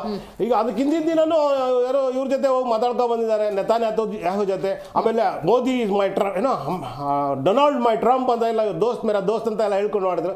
ಅಂದರೆ ಇವ್ರೇನಂದ್ರೆ ಕಂಪ್ಲೀಟ್ಲಿ ಇವ್ರು ಏನೇನು ವಿಶ್ವ ಎಲ್ಲ ಸುತ್ತಾಡಿದಾರಲ್ಲ, ಇವರು ದೇಶಕ್ಕೋಸ್ಕರ ಏನು ಸುತ್ತಾಡಿಲ್ಲ. ಇವರು ಕಂಪ್ಲೀಟ್ಲಿ ಇವ್ರು ಬಿಸ್ನೆಸ್ ಕೊಡೋಕ್ಕೋಸ್ಕರ ಅಂಬಾನಿ ಅದಾನಿಗೆ ಬಿಸ್ನೆಸ್ ಸೆಟಪ್ ಮಾಡ್ಕೊಡೋಕ್ಕೋಸ್ಕರ ವರ್ಲ್ಡ್ ಸುತ್ತಿದ್ದಾರೆ ಹೊರತು ದೇಶದ ಹಿತದೃಷ್ಟಿಯಿಂದ ಸುತ್ತಿಲ್ಲ. ನೇರಾಗಿ ನಾನು ಹೇಳ್ತೀನಿ, ಅದ್ರ ಇಂಡಿಯಾದೊಳಗಡೆ ಮಾತಾಡ್ತೀನಿ. ಇಂಡಿಯಾದೊಳಗಡೆ ನೀವು ಎಷ್ಟೆಷ್ಟು ದೊಡ್ಡ ಬಿಸ್ನೆಸ್ ಮ್ಯಾನ್ಗಳನ್ನೆಲ್ಲ ಮಟ್ಟ ಹಾಕೊಂಡ್ಬಂದ್ರು because of these 2 Gujarati business ಮ್ಯಾನ್ಗಳಿಗೋಸ್ಕರ. ನೀವು ಯಾವ್ದು ಕರ್ನಾಟಕದಿಂದ ಕಾಶ್ಮೀರವಾಗಿ ಯಾರನ್ನೇ ತಗೊಳ್ಳಿ, ದೊಡ್ಡ ಬಿಸ್ನೆಸ್ ಮ್ಯಾನ್ಗಳೆಲ್ಲ ದೇಶ ಬಿಟ್ಟು ಹೊಡೋಂಗ್ ಮಾಡೋರು. ಇರೋ ಇಬ್ಬರಲ್ಲಿ ಕದ್ದವ್ರು ಯಾರು ಅಂದ್ರೆ ಅವ್ರಿಬ್ಬರೇ ಕದ್ದಿರೋದು. ಇವತ್ತು ಏನು ನಮ್ಮ ದೇಶಕ್ಕೆ ಬೇಕಾದ್ರೆ ಎಲ್ಲ ಅನಿಲ ಬಡರ್ ಹೇಳ್ತೀನಿ. ಇಲ್ಲ ಇವ್ರೇನ್ ಗೊತ್ತಾ, ಸ್ಟೇಟ್ ಗವರ್ಮೆಂಟ್ ಏನ್ ಮಾಡ್ತಾರೆ, ಕಳ್ಳನ ಮನ್ಸು ಉಳ್ಳುಳ್ಳು ಅಂದಂಗೆ ನಾನು ಏನೇ ಮಾತಾಡಿದ್ರೆ ಇವ್ರು ಬರ್ತಾರೆ ಮಾತಾಡಕ್ಕೆ. ಇವರು ಪ್ರಾಕ್ಟಿಕಲ್ ಆಗಿ ಮಾತಾಡಕ್ಕೆ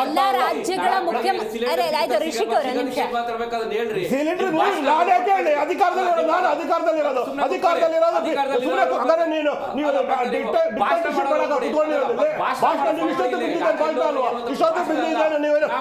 ಜನಪರವಾದಂತ ಒಂದೇ ಒಂದು ಪ್ರಶ್ನೆ ಮಾಡಿದಾರ ಇವರು, ಜನಪರವಾಗಿ ಏನಾದ್ರು ಕೇಳಿದಾರ ಇವ್ರು? ಒಂದೇ ಒಂದು ಬರೀ ಸ್ಟೇಟ್ ಬಗ್ಗೆ ಮಾತಾಡ್ತಾರೆ. ಮಧ್ಯಪ್ರದೇಶದಲ್ಲಿ ಜಾಸ್ತಿ ಸಮಸ್ಯೆ ಇದೆ, ಉತ್ತರ ಪ್ರದೇಶದಲ್ಲಿ ಸಮಸ್ಯೆ ಇದೆ, ಬಿಹಾರಲ್ಲಿ ಸಮಸ್ಯೆ ಇದೆ, ಹರಿಯಾಣದಲ್ಲಿ ಸಮಸ್ಯೆ ಇದೆ, ಇಡೀ ದೇಶದಲ್ಲೇ ಸಮಸ್ಯೆ ಇದೆ. ಓಕೆ ರವೀಶ್ ಅವರೇ, ಈಗ ರಾಜ್ಯದಲ್ಲಿ ಸಮಸ್ಯೆ ಆಗ್ತಾ ಇದೆ, ದಕ್ಷಿಣ ಗ್ರಾಮೀಣ ಭಾಗದಲ್ಲಿ ಸಮಸ್ಯೆ ಆಗ್ತಾ ಇದೆ, ಹಳ್ಳಿಯಲ್ಲಿ ಸಮಸ್ಯೆ ಆಗ್ತಿದೆಯಲ್ಲ. ಈಗ ನೋಡಿ ಹಳ್ಳಿಲೂ ಸಮಸ್ಯೆ ಆಗ್ತಾ ಇದೆ.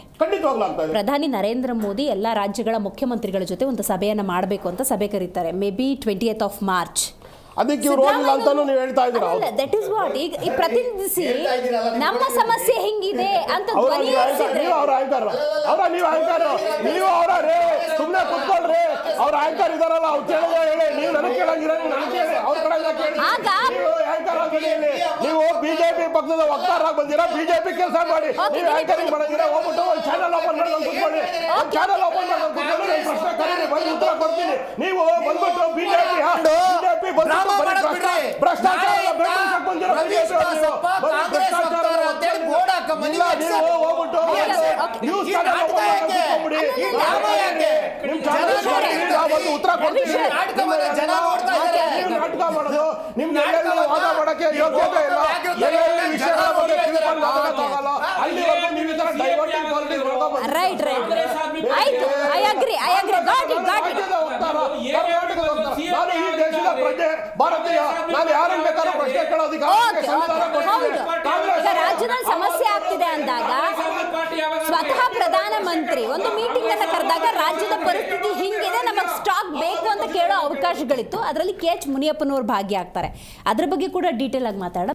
ಸಂಕಷ್ಟ ಎದುರಾಗಿದೆ, ಮಧ್ಯಪ್ರಾಚ್ಯದ ಯುದ್ಧ ನಡೀತಾ ಇದೆ. ಆದರೆ ಇಂತಹ ಪರಿಸ್ಥಿತಿಯನ್ನು ದೇಶ ಅಥವಾ ಕೇಂದ್ರ ಸರ್ಕಾರ ಹೆಂಗೆ ನಿಭಾಯಿಸ್ತಿದೆ ಅನ್ನೋದು ಪ್ರಮುಖ ವಿಚಾರ ಆಗುತ್ತೆ. ಯಾಕಂದರೆ ನೋಡಿ, ಇಂಥ ಸಂದರ್ಭದಲ್ಲಿ ಗ್ರಾಮೀಣ ಭಾಗದಲ್ಲಿ ಬಹಳಷ್ಟು ತೊಂದರೆ ಆಗ್ತಾ ಇದೆ. KH ಮುನಿಯಪ್ಪನವರು ಸಚಿವರು ಮಾತಾಡೋ ಸಂದರ್ಭದಲ್ಲಿ ಗ್ರಾಮೀಣ ಭಾಗದಲ್ಲಿ ಸೌದೆ ಮೊರೆ ಹೋದರೆ ಸೂಕ್ತ ಅನ್ನುವಂತಹ ಒಂದಷ್ಟು ಅಭಿಪ್ರಾಯವನ್ನು ವ್ಯಕ್ತಪಡಿಸಿದ್ದಾರೆ. ನಗರ ಪ್ರದೇಶಕ್ಕೆ ಬರೋದಾದರೆ ಎಲೆಕ್ಟ್ರಿಕ್ ಸ್ಟವ್ ಮೊರೆ ಹೋದರೆ ಸೂಕ್ತ ಅನ್ನುವಂಥ ಅಭಿಪ್ರಾಯ ವ್ಯಕ್ತಪಡಿಸಿದ್ದಾರೆ.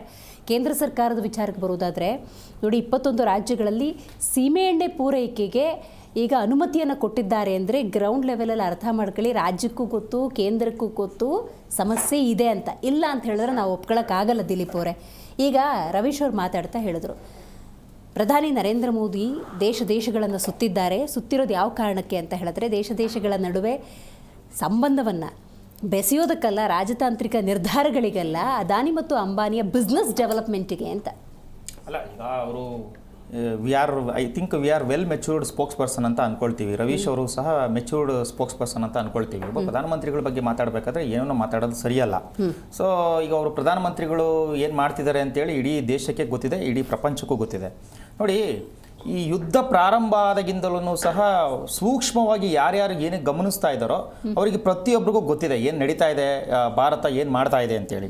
ಯುದ್ಧ ಪ್ರಾರಂಭ ಆಯ್ತು ಮೇಡಮ್, ಆಲ್ಮೋಸ್ಟ್ ಮಾರ್ಚ್ 1ನೇ ತಾರೀಕು ಯುದ್ಧ ಪ್ರಾರಂಭ ಆಯಿತು. ಯುದ್ಧ ಪ್ರಾರಂಭ ಆಗ್ತಿದ್ದಂಗೆ ಸಿಲಿಂಡರ್ ಸಮಸ್ಯೆ ಆಗುತ್ತೆ ಅಂತ ಹೇಳಿದ ತಕ್ಷಣ ಈ ದೇಶ ಡಿಸೈಡ್ ಮಾಡಿದ್ದು ಫಸ್ಟ್ ಡೊಮೆಸ್ಟಿಕ್ ಸಿಲಿಂಡರ್ನ ಫುಲ್ಫಿಲ್ ಮಾಡೋಣ, ಕಮರ್ಷಿಯಲ್ನ ಇಮಿಡಿಯೇಟ್ ನೀವು ಸ್ಟಾಪ್ ಮಾಡಿ ಅಂತ ಹೇಳಿದ್ರು. ಯಾಕೆ? ಡೊಮೆಸ್ಟಿಕ್ ಸಮಸ್ಯೆ ಆಗಬಾರ್ದು, ಕಮರ್ಷಿಯಲ್ನ ಬೇಕಾದ್ರೆ ಸ್ವಲ್ಪ ದಿವಸ ನಾವು ಪೋಸ್ಟ್ಪೋನ್ ಮಾಡ್ಬೋದು ಅಂತೇಳಿ. ಅದಾದ್ಮೇಲೆ ಸ್ವಲ್ಪ ದಿವಸ 15 ದಿವಸ ನೋಡ್ಕೊಂಡು ಕಮರ್ಷಿಯಲ್ ಸಿಲಿಂಡರ್ ಪರ್ಸೆಂಟೇಜ್ ಅನ್ನ ಜಾಸ್ತಿ ಮಾಡಿದ್ರು. ರಿಸರ್ವ್ ಅನ್ನ 40% ಕೊಟ್ಟರು, ಸಪ್ಲೈ ಅನ್ನ ಈಗ 70% ತೆಗೆದುಕೊಂಡು ಹೋಗಿದ್ದಾರೆ. ಸೊ ಯುದ್ಧ ಪ್ರಾರಂಭ ಆದ್ಮೇಲೆ ಹರ್ಮೂಜ್ ಜಲಸಂಧಿ ಒಂದು ಇಂಟರಪ್ಟ್ ಮಾಡ್ತಾ ಇದ್ದೀನಿ. ರಾಜ್ಯಸಭೆಲೋ ಲೋಕಸಭೆಲೋ ಮನ್ ಕಿ ಬಾತಲ್ಲೋ ಅನೌನ್ಸ್ ಮಾಡೋದು ಸುಲಭ, ತನಗೇನು ಇನ್ಪುಟ್ಸ್ ಬರುತ್ತೆ ಅಧಿಕಾರಿಗಳಿಂದ ಅದನ್ನು ಹೇಳೋದು ಸುಲಭ. ಗ್ರೌಂಡ್ ಲೆವೆಲ್ ಸಮಸ್ಯೆನ ಅಡ್ರೆಸ್ ಮಾಡಬೇಕಲ್ಲ. Sure madam. ನೋಡಿ, ಈಗ ನಮಗೆ ಸಮಸ್ಯೆ ಆಗಿರೋದೇನು, ಇವತ್ತಿನ ಮಧ್ಯಪ್ರಾಚ್ಯ ಯುದ್ಧದ ಸಮಸ್ಯೆ ಹಾಗೂ ಇವತ್ತು ನಮಗೆ ಪೆಟ್ರೋಲಿಯಂ ಸಿಗ್ತಲೇ ಇರಲಿ ಕಾರಣ ಅಥವಾ ಗ್ಯಾಸ್ ಸಮಸ್ಯೆ ಆಗ್ಲಿಕ್ಕೆ ಕಾರಣ ಏನು? ಮೊದಲನೇದಾಗಿ ನಮಗೆ ಹರ್ಮೂಜ್ ಸ್ಟ್ರೈಟ್ ಇಂದ ನಮ್ಮ ಹಡಗುಗಳನ್ನ ಬರ್ಲಿಕ್ಕೆ ಬಿಡ್ತಿರ್ಲಿಲ್ಲ. ಫಸ್ಟ್ ಯಾವಾಗ ಹಡಗುಗಳು ಬರ್ಲಿಕ್ಕೆ ಬಿಡ್ತಿರ್ಲಿಲ್ವೋ ಆಗ ನಮ್ಮ ದೇಶದ ಜೈಶಂಕರ್ ಅವ್ರು ಮಾತನಾಡಿ ಅವರ ವಿದೇಶಾಂಗ ಸಚಿವರ ಜೊತೆ ಮಾತಾಡಾದ್ಮೇಲೆ ವಿದೇಶಾಂಗ ಸಚಿವರು ಅಂದ್ರೆ ಇರಾನ್ನ ವಿದೇಶಾಂಗ ಸಚಿವರು ಹೇಳಿದ್ರು ಭಾರತದ ಹಡಗುಗಳನ್ನ ಬಿಡ್ತೀವಿ ಅಂತ ಹೇಳಿದ್ರು. On the record madam, documents ಪ್ರಕಾರ ಹೇಳ್ತೀನಿ, ಇದುವರೆಗೂ ಸಹ ಹರ್ಮೂಜ್ ಜಲಸಂಧಿಯಿಂದ ಭಾರತದ ಹಡಗುಗಳು 8 ಬಂದಿದ್ದಾವೆ, 4 LPG ಹಡಗುಗಳು ಬಂದಿದ್ದಾವೆ. ಪ್ರಪಂಚದ maximum I think China and Pakistan ಬಿಟ್ಟರೆ, ಪಾಕಿಸ್ತಾನದವರು ತಗಲಾಕೊಂಡ್ಬಿಟ್ರೆ ಬಿಡಿ, 8 ಅಮೆರಿಕ ಕಳಿಸಿದೀವಿ ಅಂತೇಳಿ ಅವ್ರು ಲಾಕ್ ಆದ್ರು. ಬಿಟ್ರೆ ಯಾವ ದೇಶದ ಹಡಗುಗಳು ಆಚೆಗೆ ಬರ್ತಾ ಇಲ್ಲ, ಭಾರತದ ಬರ್ತಾ ಇದಾವೆ ಅಂತಂದ್ರೆ ಅದು ರಾಜತಾಂತ್ರಿಕ ಗೆಲುವು. ಮತ್ತೆ ನಾವು ನಿನ್ನೆ 2 ಹಡಗುಗಳು ಬರ್ತಾವೆ madam, BW TYR and BW ELM ಅಂತ ಹೇಳಿ ಇರಾನ್ ಇಂದ ತರಿಸ್ಕೊಂಡಿದ್ದೀವಿ. ಅವಾಗಲೇ ನಮ್ಮ ಕಾಂಗ್ರೆಸ್ ವಕ್ತಾರು ಸ್ನೇಹಿತರು ಹೇಳಿದ್ರು, ನರೇಂದ್ರ ಮೋದಿ ಅವರು ಎದುರ್ಕೊಂಡ್ಬಿಟ್ಟಿದ್ದಾರೆ, ನರೇಂದ್ರ ಮೋದಿ ಅವರಿಗೆ ಭಯ ಸ್ಟಾರ್ಟ್ ಆಗ್ಬಿಟ್ಟಿದೆ ಅಂತೇಳಿ. ನರೇಂದ್ರ ಮೋದಿ ಅವರು ಅಮೆರಿಕಕ್ಕೆ ಎದುರ್ಕೊಂಡಿದ್ರೆ ಅಮೆರಿಕ ಮತ್ತೆ ಇಸ್ರೇಲ್ ಇರಾನ್ ಜೊತೆ ಯುದ್ಧ ಮಾಡ್ತಾ ಇದೆ, ನಾವು ಇರಾನ್ ಜೊತೆ ಯಾಕೆ ಪೆಟ್ರೋಲಿಯಂ ತಗೊಳ್ತಾ ಇದ್ದೋ? ಅವ್ರಿಗೆ ನಾವು ಈಗ ಸಪೋರ್ಟ್ ಮಾಡ್ದಂಗಾಗುತ್ತಲ್ವಾ? ನಮಗೆ ಬೇಕಾಗಿರ್ತಕ್ಕಂಥದ್ದು ಯುದ್ಧ ಅಲ್ಲ. ಯುದ್ಧ ಇಲ್ಲಿ ನಾವು ನೋಡಿ ಒಂದು ನಿಮಿಷ ಕೇಳಿಸ್ಕೊಳ್ಳಿ.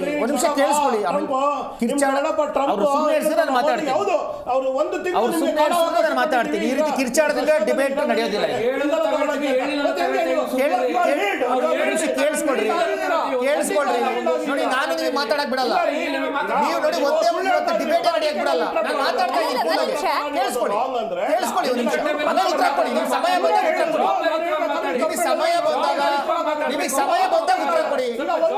ರವೀಶ್ ಅವರೇ, ನಿಮಗೆ ಸಮಯ ಬಂದ ಉತ್ತರ ಕೊಡ್ರಿ. ಸಮಯ ಬಂದ ಉತ್ತರ ಕೊಡಿ. ನನಗೆ ಒಂದು ಕ್ಲಾರಿಟಿ ಕೊಡಿ. ಅಮೆರಿಕ ಅಧ್ಯಕ್ಷ ಡೊನಾಲ್ಡ್ ಟ್ರಂಪ್ ಹೇಳುವಂಥ ಸ್ಟೇಟ್ಮೆಂಟನ್ನು ಒಪ್ಕೊಳ್ಳುವಂತಹ ಭಾರತೀಯರು ಪ್ರಧಾನ ನರೇಂದ್ರ ಮೋದಿ ಹೇಳೋದನ್ನ ಯಾಕೆ ಒಪ್ಕೊಳ್ತಾ ಅಮೆರಿಕ ಇಲ್ಲ? ಡೊನಾಲ್ಡ್ ಎಲ್ಲಿ ವೈಫಲ್ಯ ನಿಮ್ದು? ಅಮೆರಿಕದ ಯಾವ ಸ್ಟೇಟ್ಮೆಂಟ್ ಅನ್ನ ಭಾರತ ಒಪ್ಕೊಂಡಿದೆ ನಿಮ್ಮ ಪ್ರಕಾರ? ಸುಮ್ನಿದ್ರೆ ಒಪ್ಕೊಳ್ಳಿ. ಅವ್ರು ಹೇಳ್ತಾರೆ, ಒಂದು ನಿಮಿಷ ಇರ್ಲಿ. ಸಮ್ಮತಿ ಲಕ್ಷಣ. ಮೌನ ಸಮ್ಮತಿ ಲಕ್ಷಣ. ಏನು ಇಂಡಿಯನ್ಸ್ ಕೇಳಿಸ್ಕೊಳ್ಳಿ. ಡ್ರಾಮಾ ಮಾಡ್ತಾರೆ, ಆರ್ಟಿಸ್ಟ್. ಒಂದು ನಿಮಿಷ. ಇರಾನ್ನಿಂದ ತಗೊಳ್ಳಿ, ನನ್ನ ಅನುಮತಿ ಇದೆ. ಇದೇ ಡೊನಾಲ್ಡ್ ಟ್ರಂಪ್ ರಷ್ಯಾ ಜೊತೆ ನಾನು 1 ತಿಂಗಳು ಪೆಟ್ರೋಲ್ ತೆಗೆದುಕೊಳ್ಳಿಕ್ಕೆ ಭಾರತದಕ್ಕೆ ನಾನು ಪರ್ಮಿಷನ್ ಕೊಟ್ಟಿದ್ದೀವಿ ಅಂತ ಹೇಳಿದ್ರು. ಅಕ್ಸೆಪ್ಟ್. ಅವ್ರು ಏನ್ ಹೇಳಿದ್ರು? ಡೊನಾಲ್ಡ್ ಟ್ರಂಪ್ ಹೇಳಿದ ಕಾರಣಕ್ಕೋಸ್ಕರ ನಾವು ರಷ್ಯಾ ಜೊತೆ ಪೆಟ್ರೋಲಿಯಂ ಪ್ರಾಡಕ್ಟ್ ನ ತೆಗೆದುಕೊಳ್ಳೋದು ನಿಲ್ಸಿದ್ವಾ? ಅವ್ರು ಹೇಳ್ದಂಗೆ ನಾವು ರಷ್ಯಾ ಜೊತೆ ಪೆಟ್ರೋಲಿಯಂ Already ಆಗಿರೋ ಒಪ್ಪಂದ ಅಂತ. ನಿಲ್ಸಿಲ್ಲ. Record I am telling madam, ನಾನು ಗಾಳಿ ಗುಂಡೋಳೆಲ್ಲ ಬುಡೆ ಬಿಡಕ್ ಬಂದಿಲ್ಲ. ನಾನು ಇಲ್ಲಿ ಡೇಟಾ ತಗೊಂಡ್ ಬಂದಿರ್ತೀನಿ. 1.1 million barrel per day February 28ನೇ ತಾರೀಕು 29ನೇ ತಾರೀಕು ನಮ್ಮ ದೇಶಕ್ಕೆ ಬಂದಿದೆ ರಷ್ಯಾದಿಂದ. ಈಗ ಜಾಸ್ತಿ ಮಾಡ್ಕೊಂಡಿದೀವಿ. 1.6 ಮಿಲಿಯನ್ ಬ್ಯಾರಲ್ ಪರ್ ಡೇ ನಾವು ಜಾಸ್ತಿ ಮಾಡ್ಕೊಂಡಿದ್ದೀವಿ. ನಾವು ರಷ್ಯಾ ಜೊತೆ ನಿಲ್ಸೇ ಇಲ್ಲ. ಆಯ್ತಾ? ಅದೊಂದು. ಮತ್ತೆ ಯಾರ ಜೊತೆಗೆ ಮೇಡಮ್ ಇನ್ನು ಪೆಟ್ರೋಲ್ ಹೇಳ್ತಾ ಇದ್ದಾರೆ. ಹೌದು, ಪೆಟ್ರೋಲ್ ಬೆಲೆ ಕಾನ್ಸ್ಟೆಂಟ್ ಆಗಿದೆ. ಕೆಲವು ಪ್ರೈವೇಟ್ ಇನ್ಸ್ಟಿಟ್ಯೂಟ್ಗಳು ಜಾಸ್ತಿ ಆಗ್ತಾ ಇದೆ. ನಾವು ಮೂಲ ಬೆಲೆ 57 ರೂಪಾಯಿ ಚಾರ್ಜ್ ಮಾಡ್ತಾರೆ ಮೇಡಮ್. ಕೇಂದ್ರದ ಎಕ್ಸೈಸ್ ಡ್ಯೂಟಿ 19 ರೂಪಾಯಿ ಇತ್ತು, ಮೊನ್ನೆ 10 ರೂಪಾಯಿ ಕಮ್ಮಿ ಮಾಡಿದ್ರು. ಕರ್ನಾಟಕ 26 ರೂಪಾಯಿ ಚಾರ್ಜ್ ಮಾಡುತ್ತೆ 1 ಲೀಟರ್ ಪೆಟ್ರೋಲ್ಗೆ. ಅರೆ ನಿಮ್ಗೆ ಅಷ್ಟೊಂದು ಕನ್ಸರ್ನ್ ಇದ್ರೆ ಕರ್ನಾಟಕ ಜನತೆ ಮೇಲೆ, ನೀವು 26 ರೂಪಾಯಿ ಇರೋದು 10 ರೂಪಾಯಿ ಕಮ್ಮಿ ಮಾಡಿ. 10 ರೂಪಾಯಿ ಕಮ್ಮಿ ಮಾಡಿದಾರಲ್ಲ ಅವರು, ನೀವೇ ಕಮ್ಮಿ ಮಾಡ್ಲಿಲ್ಲ. ಒಂದು ಮತ್ತೆ ಇವ್ರು ಹೇಳ್ತಾರಲ್ಲ ಕಾಂಗ್ರೆಸ್ನವರು ಇಲ್ಲಿ ಜಗಳ ನಮಗೆ ಬೇಕಾಗಿರಲಿಲ್ಲ, ನೀವು ಜಗಳ ಮಾಡೋದು ರಾಜಕೀಯ ಮಾಡಬೇಡಿ, ಏನ್ ಮಾಡ್ಬೋದು ಅಂತ ಹೇಳಿ. 1971ರ ಯುದ್ಧ, 1973ರ ಯುದ್ಧ ಮತ್ತೆ 91ರ ಯುದ್ಧ ನೀವ್ ಏನ್ ಮಾಡಿದ್ರೆ ಸಜೆಷನ್ಸ್ ಕೊಡಿ. ಒಂದೇ ಒಂದು ಹೇಳ್ಬಿಡ್ತೀನಿ ಮೇಡಮ್. 91ರ ಯುದ್ಧದಲ್ಲಿ ಅವತ್ತು ವಿದೇಶಿ ವಿನಿಮಯ, ನಾನು ಕಾಂಗ್ರೆಸ್ನವ್ರಿಗೆ ಹೇಳ್ತಾ ಇದ್ದೀನಿ, ಕಾಂಗ್ರೆಸ್ ವಕ್ತಾರರಿಗೆ ಹೇಳ್ತಾ ಇರೋದು, don't be A Congress spokes person. ನಾನು ಕಾಂಗ್ರೆಸ್ ವಕ್ತಾರರಿಗೆ ಹೇಳ್ತಾ ಇದ್ದೀನಿ, ಕಾಂಗ್ರೆಸ್ ವಕ್ತಾರರಿಗೆ ಹೇಳ್ತಾ ಇದ್ದೀನಿ. ಅವತ್ತು ವಿದೇಶಿ ವಿನಿಮಯ 3 ವಾರಕ್ಕೆ ಇಳಿದಿತ್ತು 1991ರ ಯುದ್ಧದಲ್ಲಿ. 100 ಟನ್ ಚಿನ್ನವನ್ನ ಅವತ್ತು ತೆಗೆದುಕೊಂಡು ಹೋಗಿ ಲಂಡನ್ ಬ್ಯಾಂಕ್ ಆಫ್ ಇಂಗ್ಲೆಂಡ್ ನಲ್ಲಿ ಹಡ ಇಟ್ಟಿದ್ರಿ. ಆ ಇಂಗ್ಲೆಂಡ್ ಅಲ್ಲಿ ಹಡ ಇಟ್ಟಂತ ಚಿನ್ನವನ್ನ ಬಿಡಿಸ್ಕೊಂಡ್ ಬಂದಿದ್ದು 2024ರಲ್ಲಿ. ನಿಮ್ಮ ಯೋಗ್ಯತೆ ಏನೇ ಅಂತ ಹೇಳಿ ಜನ ನೋಡಿದ್ದಾರೆ. ಅವತ್ತು ಆಯಿಲ್ ರಿಸರ್ವ್ ನಿಮ್ಮ ಹತ್ರ 4 ದಿವಸಕ್ಕೆ ಇರಲಿಲ್ಲ, 75 ದಿವಸಕ್ಕಿದೆ. ಅವತ್ತು ಭಾರತ ತತ್ತರಿಸಿ ಹೋಗಿತ್ತು 1991ರಲ್ಲಿ. ನಿಮ್ಮ ಕೈಲಿ 4 ದಿವಸ ಈ ದೇಶವನ್ನು ನಡೆಸಕ್ಕಾಗಲಿಲ್ಲ ವಿತೌಟ್ ಪೆಟ್ರೋಲಿಯಂ. ಇವತ್ತು ನರೇಂದ್ರ ಮೋದಿ ಇರೋದಿಕ್ಕೇನೆ 75 ದಿವಸ ಚಿಂತೆ ಮಾಡಬೇಡಿ ಭಾರತದವರು, ನಿಮ್ ಜೊತೆ ನಾವಿದ್ದೀವಿ ಅಂತ ಒಂದೇ 1 ರೂಪಾಯಿ ಪೆಟ್ರೋಲ್ ರೇಟ್ ಜಾಸ್ತಿ ಮಾಡಿಲ್ಲ. ಅದು 56 ಎದೆ ಹೆಂಚಿನ ತಾಕತ್ತು. ಇಲ್ಲಿ ಕುತ್ಕೊಂಡು ಬುಡೆ ಬಿಡೋರ್ಗೆ ಏನ್ ಗೊತ್ತು? ಈ ಕುತ್ಕೊಂಡು ಬುಡೆ ಬಿಡೋರ್ಗೆ ಏನ್ ಗೊತ್ತು? ಬೀಲ್ ಬಿಡೋರ್ಗೆ ಸುಮ್ಮನೆ ಅಂತಾರಾಷ್ಟ್ರೀಯ ವಿಚಾರ ಮಾತಾಡ್ತಾರೆ, ತಲೆನಲ್ಲಿ ಬುದ್ಧಿ ಇಟ್ಕೋಬೇಕು. ಸಗಣಿ ಇಟ್ಕೊಂಡು ಯಾರು ಮಾತಾಡ್ಲಿಕ್ಕೆ ನಾನು ಅಲ್ವಾ ಅಷ್ಟ ಅಂದ್ರೆ ಮತ್ತೊಬ್ಬರು ಅಲ್ವಾ ಅಷ್ಟೇ. ಆಯ್ತಾ? ನಾಲೆಡ್ಜ್ ಇಟ್ಕೊಂಡು ಮಾತಾಡ್ಬೇಕು ಏನ್ ನಡೀತಾ ಇದೆ ದೇಶದಲ್ಲಿ ಅಂತ ಹೇಳಿ. ಬೆಳೆಗಳಿಗೆ ಸಮಸ್ಯೆ ಆಗಿದೆ ಅಂತ ಜನರ ಧ್ವನಿಯಾಗಿ ನೀವು ಮಾತಾಡಿ ಅಂದ್ರೆ ನೀವು ಏನೇನೋ ಟೀಕೆ ಟಿಪ್ಪಣಿ ಮಾತಾಡಿ ಒಂದು ಮಾಧ್ಯಮನ ಕೆಳಮಟ್ಟದಲ್ಲಿ ನೋಡೋ ಯೋಚನೆಗಳಿದೆಯಲ್ಲ, ಇದನ್ನ ಫಸ್ಟ್ ಬಿಡಿ. ನೀವು ಯಾವಾಗ ನೋಡಿದ್ರು ಇದೇನೆ ನಿಮ್ ಭಾವನೆಗಳು, ನಂದನ್ ಕಶ್ಯಪ್ ಅವರೇ, ಯಾವಾಗ ನೋಡಿದ್ರು ನಿಮ್ದಿದೆ ಭಾವನೆಗಳು. ಒಂದೇ ಒಂದು ಡಿಬೇಟ್ ಅಲ್ಲಿ ಕೊಟ್ಟಂತ ಅವಕಾಶವನ್ನ ಒಳ್ಳೆ ರೀತಿಯಲ್ಲಿ ತಗೊಂಡು ಹೋಗ್ತೀರಾ. ಜನರ ಧ್ವನಿಯ ಬಗ್ಗೆ, ಜನರ ಸಮಸ್ಯೆ ಬಗ್ಗೆ ನೀವು ಆಲಿಸ್ತೀರಾ, ಕೇಳಿಸ್ಕೊತೀರಾ, ಮಾತಾಡ್ತೀರಾ. ಇನ್ನೊಬ್ಬರು ಟೀಕೆ ಮಾಡೋದೇ ಆಗೋಯ್ತಲ್ರಿ ನಂದನ್ ಕಶ್ಯಪ್ ಅವರೇ. ಏನ್ ತೋರಿಸ್ಬೇಕು, ಏನ್ ತೋರಿಸಬಾರ್ದು, ಏನ್ ಮಾತಾಡ್ಬೇಕು, ಏನ್ ಮಾತಾಡಬಾರ್ದು ಅನ್ನೋಂತ ಅರಿವಿದೆ ನಮಗೆ. ನಿಮ್ಮದೇ ಆದಂತಹ ಧ್ವನಿ ಇದೆ, ಅದನ್ನು ಎತ್ತಿ ಮಾತಾಡಿ. ಜನರ ಧ್ವನಿಯಾಗಿ ಪ್ರಶ್ನೆ ಕೇಳಿ, ಪ್ಲೀಸ್ ಅರ್ಥ ಮಾಡ್ಕೊಳ್ಳಿ. ಅವಕಾಶ ಇದ್ದಾಗ ಮಾತಾಡಿ. ನಂದನ್ ಕಶ್ಯಪ್ ಅವರೇ ಕೇಳಿ, ಅವ್ರಿಗೆ ಗ್ಯಾರಂಟಿ ತರ ಯೋಜನೆಗಳು ಕೊಡಕ್ ಕೇಳ್ರಿ. ಮಧ್ಯಪ್ರದೇಶದಲ್ಲಿ, ಮಹಾರಾಷ್ಟ್ರದಲ್ಲಿ ಯಾಕೆ ನಿಲ್ಸ್ಯಾರ ಅಂತ. ಆಯ್ತು, ಆಮೇಲೆ ಕೇಳಿ, ನೆಕ್ಸ್ಟ್ ಕೇಳಿ ಅವ್ರಿಗೆ. ಹೇಳಿ, ನಿಮ್ಮ ಅವಕಾಶಗಳಿದೆ, ನಿಮಗೆ ಟೈಮ್ ಇದೆ, ಮಾತಾಡಿ. ನಂದನ್ ಕಶ್ಯಪ್ ಅವರೇ ನೆಕ್ಸ್ಟ್ ಪಾಯಿಂಟ್ ಏನು? ಹೇಳಿ ನೆಕ್ಸ್ಟ್ ಪಾಯಿಂಟ್ ಏನು ಅಂದ್ರೆ ನೋಡ್ರಿ, ನಂದನ್ ಇಲ್ಲಿ ವ್ಯತ್ಯಾಸ ಆದ್ರೆ ನೀವು ಝೂಮ್ ಅಲ್ಲಿ ಇದ್ದೀರಿ. ನಿಮ್ಮ ನೆಕ್ಸ್ಟ್ ವರ್ಷನ್ ಏನು ಹೇಳಿ. ನಾವ್ ಯಾವತ್ತು ಕಾಂಗ್ರೆಸ್ ವಕ್ತಾರರು ಬರಲ್ಲ. ಅವ್ರು ನೀವು ತಪ್ಪಾಗಿ ತಿಳ್ಕೊತೀರಿ. ಯಾವತ್ತು ದೌರ್ಜನ್ಯ ಬಿಡ್ರಿ ಕಾಂಗ್ರೆಸ್ನವರು.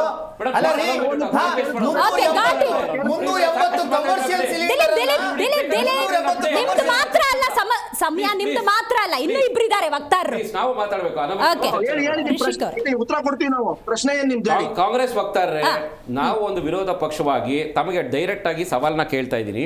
ರಾಜ್ಯ ಸರ್ಕಾರದಲ್ಲಿ ನೀವು ಕ್ರೈಸಿಸ್ ಮ್ಯಾನೇಜ್ಮೆಂಟ್ ನ ಯಾವ ರೀತಿ ನೋಡ್ಕೊಳ್ತಾ ಇದ್ದೀರಾ?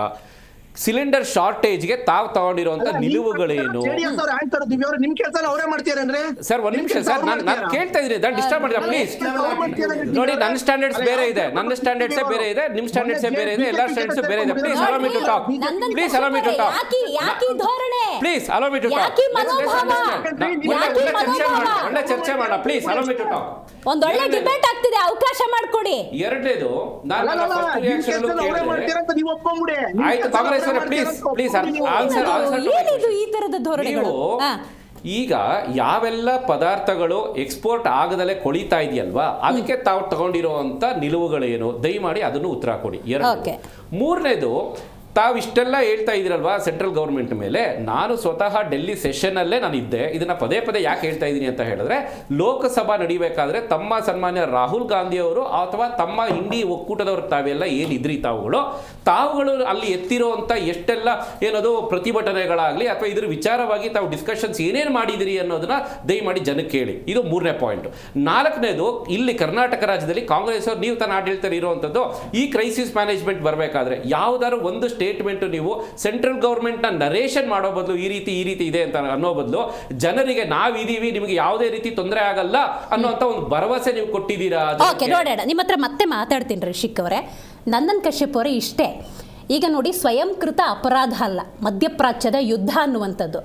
ಆದರೆ ಇಂಥ ಸಂದರ್ಭದಲ್ಲಿ ಕೇಂದ್ರ ಸರ್ಕಾರ ಅದು ಯಾವುದೇ ಇರಲಿ, ಇತರ ಪಕ್ಷಗಳು ಸಂಪೂರ್ಣ ಸಹಕಾರವನ್ನು ಕೊಟ್ಟರೆ ಎಂಥ ಪರಿಸ್ಥಿತಿಯನ್ನು ಕೂಡ ನಿಭಾಯಿಸ್ಬೋದು. ಆ ಒಂದು ವಾತಾವರಣವನ್ನು ಪ್ರತಿಪಕ್ಷವಾಗಿ ನೀವು ಮಾಡ್ತಿಲ್ಲ ಅನ್ನೋದು ಆರೋಪ. ಏನ್ ಹೇಳ್ತೀರಿ? ನೋಡಿ, ಏನ್ ಇದು ಸಹಕಾರ ಕೊಡ್ಬೇಕು? ಇದೇ ಸಿಂಧೂರ್ ಅಟ್ಯಾಕ್ ಆದಾಗ ರಾಜ್ಯದ ದೇಶದ 150 ಕೋಟಿ ಜನ ಭಾರತದೊಂದಿಗೆ ಓಡ್ ಬಂದ್ರಲ್ಲ. ಅಲ್ಲಲ್ಲ, ಇವ್ರಿಗೆ ಏನ್ ಇದು ಸರ್ಕಾರದೊಂದಿಗೆ ಇರ್ಬೇಕು. ಸರ್ಕಾರ ನೀವು ಆಲ್ರೆಡಿ ನೀವು ಐಡಿಯಾಸ್ ಎಲ್ಲ ಕೊಟ್ರಿ, but he is not on the track. Okay, got it. Let him complete. ನಿಮ್ಮ ಅಜೆಂಡಾ ನಾವು ಬಂದ್, ನಿಮ್ಮ ಅಜೆಂಡಾ ನಿಮ್ ನರೇಟಿವ್ ಹೇಳಕ್ ನಾವು ಬಂದಿಲ್ಲ. ಇಲ್ಲಿ ನಾವೇನ್ ಹೇಳ್ತೀವೋ ಅದನ್ನ ಕೇಳಿಸ್ಕೋಬೇಕು. ನಿಮ್ಮ ಅಜೆಂಡಾ ನಿಮ್ ನರೇಟಿವ್ ಕೇಳಕ್ ನಾವು ಬಂದಿಲ್ಲ. ನಾವೇನ್ ಹೇಳ್ತೀವೋ ಅದನ್ನ ಕೇಳಿಸ್ಕೋಬೇಕು. ಅವ್ರದ್ದೇನಿದೆ ಭಾವನೆಗಳು ಬರಲಿ. ಜನರು ಏನ್ ಮಾತಾಡ್ತೀವಿ ಅದನ್ನ ಮಾತಾಡ್ತೀವಿ. ನಿಮ್ಮ ನಮ್ದೇನು ಆಕ್ಷೇಪ ಇಲ್ಲ. ನಂದನ್ ಕಶ್ಯಪ್ ಅವರೇ, ನೀವು ಕಂಟಿನ್ಯೂ ಮಾಡ್ಬೋದು. ಮಾತಾಡಕ್ ಬಂದಿಲ್ಲ. ಫಾರ್ ಯರ್ ಕೈಂಡ್ ಇನ್ಫಾರ್ಮೇಶನ್, ಜನರ ಪರವಾಗಿ ಜನರು ಏನ್ ಅನುಭವಿಸ್ತೀರ ಅದನ್ನ ನಾನು ಮಾತಾಡಕ್ ಬರ್ತೀನಿ. ಅದನ್ನ ಕೇಳಿಸ್ಕೊಳ್ಳೋ ಸಮಯ ತಾವ್ ಇರ್ಬೇಕು ತಮ್ಗೆ. ಇದೇ ಬೆಳಗಾಮಲ್ಲಿ ಒಬ್ಬ ಇದು ಹೋಟ್ಲು ನಡೆಸಿದವನು ಸತ್ತೋದ್ರಲ್ಲ, ಎಷ್ಟು ಜನ ಬಿಜೆಪಿ ಸಂಸದರು, ಬಿಜೆಪಿ ಶಾಸಕರು, ಬಿಜೆಪಿ ನಾಯಕರು ವಿಸಿಟ್ ಮಾಡಿದ್ರು? ಎಷ್ಟು ಜನ ಮಾತಾಡಿದ್ರು? ಸೋಕಾಲ್ಡ್ ಇವತ್ತು ನನ್ನ ರೈತರ ಮಗ ಅಂತ ಕುಮಾರಸ್ವಾಮಿ ಅವರು ಮುಂದಿನ ತಿಂಗಳಿಂದ ರಸಗೊಬ್ಬರದ ಸಮಸ್ಯೆ ಉತ್ತುಂಗಕ್ಕೆ ಹೋಗುತ್ತೆ. ರಸಗೊಬ್ಬರದ ಸಮಸ್ಯೆ ಉತ್ತುಂಗಕ್ಕೆ ಹೋಗುತ್ತೆ. ರಸಗೊಬ್ಬರನು ಆಮದು ಮಾಡ್ಕೋತಾ ಇದೀವಿ. ರಸಗೊಬ್ಬರಕ್ಕೆ ಬೇಕಾದ ಒಂದು ರಾ ಮೆಟೀರಿಯಲ್ಸ್ ಬರುತ್ತೆ. ಅದ್ರದ್ದು ದೊಡ್ಡ ಸಮಸ್ಯೆ ಉಲ್ಬಣ ಆಗುತ್ತೆ. ಅದ್ರ ಬಗ್ಗೆ ಅದನ್ನು ಇವಾಗ ರಾಜ್ಯ ಸರ್ಕಾರನೇ ಮಾಡ್ಬೇಕಾ? ಇದು ನಿಮ್ಮ ಅನಿಸಿಕೆ ಪ್ರಕಾರ JDS ಮಿತ್ರರೇ? ನಿಮ್ ಖಂಡಿತ ಬರ್ತೀನಿ. ಓಕೆ, ನಿಮ್ ಪ್ರಶ್ನೆ ಅರ್ಥ ಆಯ್ತು. ಈಗ JDS ವಕ್ತಾರ ನೀವು ಕೇಳಿದ ಪ್ರಶ್ನೆಗೆ ಉತ್ತರ ಇಲ್ಲ, ಆದ್ರೆ ಅವ್ರು ಕೇಳಿದ ಪ್ರಶ್ನೆಗೆ ನೀವು ಉತ್ತರ ಕೊಡಬೇಕು. ಒಂದೇ ನಿಮಿಷ, ಕಶ್ಯಪ್ ಅವರೇ ನಿಮ್ ಪ್ರಶ್ನೆಗೆ ಉತ್ತರ ಕೊಡ್ತಾರಂತೆ. ಸ್ನೇಹಿತರೆ, ಕಶ್ಯಪ್ ಅವರೇ ಗೊತ್ತಾಯ್ತು. ಕಾಂಗ್ರೆಸ್ ಸ್ನೇಹಿತರೆ, ಕಶ್ಯಪ್ ಅವರೇ ನಿಮ್ ಪ್ರಶ್ನೆಗೆ ಉತ್ತರ ಕೊಡ್ತಾ ಇದ್ದಾರೆ. ಸ್ವಲ್ಪ ಕೇಳಿಸ್ಬೋದಾ ನೋಡಿ? ಕೇಳಿಸ್ಕೊಳ್ಳಿ. ಬೆಳಗಾವಿಯಲ್ಲಿ ಆತ್ಮಹತ್ಯೆ ಮಾಡ್ಕೊಂಡ್ರು ಅಂತ ತಾವ್ ಹೇಳಿದ್ರಿ ಅಲ್ವಾ? ನನಗೆ ಗೊತ್ತಿಲ್ಲ ನೀವು ಎಷ್ಟು ಲಕ್ಷ ಚೆಕ್ ಕೊಟ್ರಿ ಅವ್ರಿಗೆ? ಎಷ್ಟು ಲಕ್ಷ ಚೆಕ್ ಕೊಟ್ಟಿದ್ರ ಪರಿವಾರವಾಗಿ? SDRF ಇಂದ ಕೊಟ್ರ, NDRF ಇಂದ ಕೊಟ್ರ, ಅಥವಾ NDRF SDRF ಸೇರಿಸ್ಬಿಟ್ಟು ಕೊಟ್ಟಿದ್ದೀರಾ? ಯಾವ ಖಜಾನೆಯಿಂದ ಅಲ್ಲಿ ಸತ್ತಂತ ಸೂಸೈಡ್ ಮಾಡ್ಕೊಂಡಿರುವಂತಹ ಆ ಹೋಟೆಲ್ ಉದ್ಯಮ ಮಾಲೀಕನಿಗೆ ನೀವು ಎಷ್ಟು ಲಕ್ಷದ ಚೆಕ್ ನ ಕೊಟ್ಟಿದ್ದೀರಾ? ಎಲ್ಲಾದ್ರೂ ಸೋಷಿಯಲ್ ಮೀಡಿಯಾದಲ್ಲಾಗಲಿ ಅಥವಾ ನ್ಯೂಸ್ ಚಾನೆಲ್ಸ್ಗಳಲ್ಲಿ ಮಾಧ್ಯಮದಲ್ಲಿ ಇದ್ರೆ ದಯಮಾಡಿ ತೋರಿಸಬೇಕು. ಒಂದು ಪರಿಹಾರ ಕೊಡ್ಬೇಕಾದ್ರೆ. ಎರಡನೇದು ತಾವು ಹೇಳಿದ್ರಿ, ಎಸ್ ಅಫ್ಕೋರ್ಸ್ ನೆಕ್ಸ್ಟ್ ನಿಮಗೆ ಯೂರಿಯಾದು ಇಶ್ಯೂಸ್ ಬರುತ್ತೆ, ಪ್ರಾಬ್ಲಮ್ಸ್ ಬಂದೇ ಬರುತ್ತೆ. ತಾವುಗಳು ಈ ಹಿಂದೆ SDRF ಅಥವಾ NDRF ನ ತಗೊಂಡು ಏರೋಪ್ಲೇನ್ ಇಂದ ಸರ್ವೆ ಮಾಡ್ಬಿಟ್ಟು ಇಷ್ಟು ಅಷ್ಟು ಅಂತ ಹೇಳಿದ್ರಲ್ಲ, ಇನ್ನು ಕ್ಲಾರಿಟಿ ನಿಮ್ಗೆ ಬಂದೇ ಇಲ್ಲ. ಇವತ್ತು ಎಷ್ಟು ಹೆಕ್ಟರ್ಗೆ ಯೂರಿಯಾ ಬೇಕಾಗುತ್ತೆ ಅಂತ ಏನಾದ್ರು ಸರ್ವೆ ಮಾಡಿದೀರಾ? ಸರ್ವ DC-ಗಳನ್ನ ಕರೆಸಿಬಿಟ್ಟು ನಿಮ್ಗೆ ಎಷ್ಟು ಸ್ಟಾಕ್ ಇದೆ, ಎಷ್ಟು ಸ್ಟಾಕ್ ನಾವು ಕೊಡಬೇಕಾಗುತ್ತೆ ಅನ್ನೋದ್ರ ಬಗ್ಗೆ ಏನಾದ್ರು ಮಾಹಿತಿ ಇದೆಯಾ? ದಯಮಾಡಿ ಅದನ್ನ ಕೊಡಿ. ತಮ್ಮ ಮಾಧ್ಯಮದ ಮುಖಾಂತರ, ತಮ್ಮ ಮಾಧ್ಯಮದ ಮುಖಾಂತರ ನಾನು ಕುಮಾರಣ್ಣನವರಿಗೆ ಅವರ ಮುಖಾಂತರ ನಾವು ತಲುಪಿಸುವಂತ ಪ್ರಯತ್ನ 100% ಮಾಡ್ತೀವಿ. ಯಾಕಂದ್ರೆ ರೈತರ ಪರವಾಗಿ ನಾವು ಯಾವತ್ತೂ ಇದೀವಿ, ಆ ಕೆಲಸ ನಾವು ಮಾಡೇ ಮಾಡ್ತೀವಿ. ರೈಟ್, ರವೀಶ್ ಅವರೇ ನೀವು ಹೇಳಬೇಕು, ಈ ಪರಿಸ್ಥಿತಿಯನ್ನು ಕೇಂದ್ರ ಸರ್ಕಾರ ಸರಿಯಾಗಿ ನಿಭಾಯಿಸ್ತಿಲ್ಲ ಅಂತ ಕಾಂಗ್ರೆಸ್ನವರು ಸರಿಯಾಗಿ ನಿಭಾಯಿಸ್ತಾ ಇದೆ. ಪರಿಸ್ಥಿತಿ ಹಿಂಗಿದೆ, ಇದು ನಾವು ಮಾಡ್ಕೊಂಡಿರೋ ಅಪರಾಧ ಅಲ್ಲ. ಮಧ್ಯಪ್ರಾಚ್ಯದ ಯುದ್ಧ, ಆ ಸಿಚುವೇಶನ್ ಹೆಂಗೆ ನಿಭಾಯಿಸಬೇಕು ಅಂಥೇಳಿ ಅಳದು ತೂಗಿ. ಯಾಕಂದರೆ ಸ್ಟಾರ್ಟಿಂಗ್ ಆಗಲೇ ದಿಲೀಪ್ ಅವ್ರು ಹೇಳ್ತಾ ಇದ್ರು, ಈಗ ಡೊಮೆಸ್ಟಿಕ್, ಈಗ ಗೃಹ ಬಳಕೆಗೆ ಏನು ವ್ಯತ್ಯಯ ಉಂಟಾಗ್ದಾಗ ಹೆಂಗೆ ನಿಭಾಯಿಸ್ಬೇಕು ಅದನ್ನು ಮಾಡಿ. ಈಗ ಕಮರ್ಷಿಯಲಿ ಏನೂ ಮಾಡೋಕ್ಕಾಗಲ್ಲ ಆ ಟೈಮಲ್ಲಿ, ಅದನ್ನು ಸ್ಟಾಕ್ ಕ್ಲಿಯರೆನ್ಸ್ ಮಾಡ್ಕೊಂಡು ಏನೋ ವ್ಯವಸ್ಥೆಗಳನ್ನು ಮಾಡ್ತಾ ಇದ್ವಿ, ಅದನ್ನು ಕೂಡ ಒಪ್ಕೊಳ್ತಿಲ್ಲ ಅಂತ ಹೇಳಿ. ಮೇಡಮ್, ಕಮರ್ಷಿಯಲ್ ಆಗಿ ಇವಾಗ ಅದು ನಿಭಾಯಿಸೋದು ಕಷ್ಟನೇ ಇದೆ, ಅದನ್ನು ನಾವು ದೂಷಿಸೋದು ಈ ಸಮಯದಲ್ಲಿ ಒಳ್ಳೇದಲ್ಲ. ಆದರೆ ಡೊಮೆಸ್ಟಿಕ್ನ ಇವ್ರು ನಿಭಾಯಿಸಬೇಕು, ಚೆನ್ನಾಗಿ ನಿಭಾಯಿಸಬೇಕು. ಆದರೆ ಮೊದಲಿಂದನೂ ಏನಂದ್ರೆ ನಮ್ಮ ದೇಶ ಶಾಂತಿ ಪ್ರಿಯ ರಾಷ್ಟ್ರ, ನಿರ್ಲಿಪ್ತ ನೀತಿನ ನಾವು ಯಾವಾಗ್ಲೂ ಅಳವಡಿಸ್ಕೊಂಡ್ ಬಂದಿದ್ದೀವಿ. ಅಂದಮೇಲೆ ನಂಗೆ ಗೊತ್ತಿಲ್ಲ, ನೀವು ಹೇಳ್ಬೇಕು ಅದನ್ನು. ಈಗ ನೋಡಿ, ಖಮೇನಿ ಹತ್ಯೆಯಾದ ಸಂದರ್ಭದಲ್ಲಿ ಸಂತಾಪ ಸೂಚಿಸೋದಕ್ಕೆ ಟೈಮ್ ತಗೋತಾರೆ. ಆ್ಯಂಡ್ ಪ್ರತಿಪಕ್ಷದವರು ಹೇಳ್ತಿರೋದೇನು ಅಂದರೆ ರಿಯಾಕ್ಟೇ ಮಾಡಲ್ಲ. ದೇಶದ ಪ್ರಧಾನಿ ಹೇಳ್ಕೊಳ್ಳೋದಲ್ಲ, ಹಿ ಹ್ಯಾಸ್ ಟು ರಿಯಾಕ್ಟ್ ಅಂತ ಹೇಳ್ತಾರೆ. ನೀವು ಶಾಂತಿಪ್ರಿಯನೂ ಅಂತ ಹೇಳ್ತೀರಿ, ಕೆಲವೊಮ್ಮೆ ರಿಯಾಕ್ಟ್ ಕೊಡೋದು ವ್ಯತಿರಿಕ್ತವಾದಂಥ ಪರಿಣಾಮ ಬೀರುತ್ತೆ ಅನ್ನೋದು ರಾಜತಾಂತ್ರಿಕ ನಿಲುವು ಅಂತ ನೀವು ಪರಿಗಣಿಸೋಕ್ಕೆ ಸಾಧ್ಯ ಇಲ್ವಾ ಮೇಡಮ್? ಅದು ಹೆಂಗೆ ನಾವು ಅರ್ಥ ಮಾಡ್ತೀವಿ? ನಾನು ಹೇಳ್ತೀನಿ, ಅದು ರಿಯಾಕ್ಟ್ ಮಾಡ್ಬೇಕು ಆಕ್ಚುಲಿ. ಯಾಕೆ ಅಂದ್ರೆ ನೀವು ಸೌಮ್ಯವಾಗಿ ರಿಯಾಕ್ಟ್ ಮಾಡಿ. ನೀವು ನಾನು ಒಂದು ಡಿಕ್ಟೇಷನ್ ಕೊಡ್ತೀನಿ, ಮೇಡಮ್ ನಾನು ಹೇಳಿದ್ ಕೇಳಿಸ್ಕೋಬೇಕು ಮೇಡಮ್ ಅನ್ನೋದು ಬೇರೆ. ಮೇಡಮ್ ಪ್ಲೀಸ್ ಒಂದು ನಿಮಿಷ ಮೇಡಮ್, ನಂದೊಂದು ಹೇಳೋದು ಬಿಡಿ ಅನ್ನೋದು ಬೇರೆ. ವ್ಯತ್ಯಾಸ ಇದೆ. ಆದರೆ ಈ ನಮ್ಮ ದೇಶದ ಪ್ರಧಾನಮಂತ್ರಿಗಳಿದ್ದಾರಲ್ಲ, ಯಾವುದೇ ಸಮಸ್ಯೆ ಬರಲಿ ಯಾವತ್ತೂ ಏನು ಸ್ಟೇಟ್ಮೆಂಟ್ ಕೊಟ್ಟಿಲ್ಲ. ಅವರು ಒಂದೇ ಒಂದು ಸ್ಟೇಟ್ಮೆಂಟ್ ಕೊಟ್ಟಿಲ್ಲ. ಟ್ರಂಪ್ ಅವ್ರು ಹೇಳಿದ್ರು ಕೊಟ್ಟಿಲ್ಲ, ಇನ್ನೊಬ್ರು ಹೇಳಿದ್ರು, ಮತ್ತೊಬ್ರು ಹೇಳಿದ್ರು. ರಾಹುಲ್ ಗಾಂಧಿ ನನಗೆ ಪ್ರಧಾನಮಂತ್ರಿನ, ಮೋದಿ ಅವ್ರ ಪ್ರಧಾನಮಂತ್ರಿನ ಅನ್ನೋದು ಕನ್ಫ್ಯೂಸ್ ಆಗ್ತಾ ಇದೆ. ಅತಿ ಹೆಚ್ಚು ಪ್ರಶ್ನೆಗಳನ್ನ ಕೇಳ್ತಾ ಇರೋದು ಇವತ್ತು ದೇಶದಲ್ಲಿ ರಾಹುಲ್ ಗಾಂಧಿಗೆ, ಬಿಜೆಪಿ ಮುಖಂಡರುಗಳು. ಮೋದಿ ಪಕ್ಷದ ನಾಯಕರು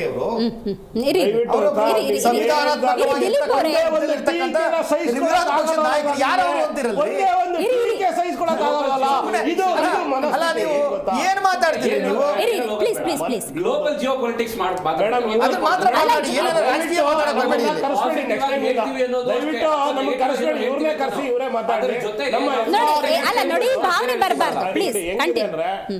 ಇವ್ರಿಗೆ ದಬ್ಬಾಳಿಕೆ ಅತಿ ಆಗ್ಬಿಡ್ತಾರೆ.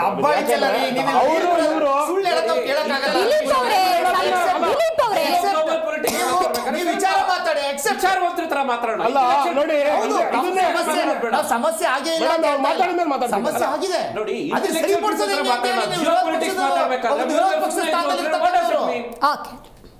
ದಿಲೀಪ್ ಅವರೇ ಮತ್ತೆ ಇವರು ವಿಶಾಖ್ ಅವರೇ, ನಿಮ್ಗೆ ನಾನು ನಿಮ್ಮ ಅಭಿಪ್ರಾಯ ಹೇಳಕ್ ಬಂದಿಲ್ಲ. ನಿಮ್ಮ ಅಭಿಪ್ರಾಯ ಹೇಳಿ ಸರ್.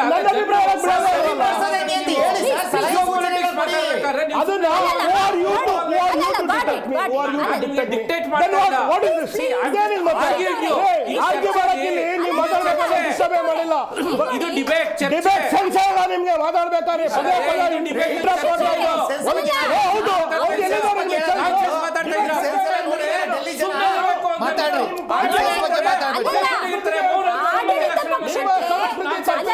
ಆಡಳಿತ ಪಕ್ಷಕ್ಕೆ ಪ್ರತಿಪಕ್ಷ ಹೇಳುವ ಕೆಲವೊಂದು ವಿಚಾರಗಳನ್ನು ಕೇಳೋ ವ್ಯವಧಾನನೂ ಬೇಕು. ಕೇಳಿಸ್ಕೊಳ್ಳಿ.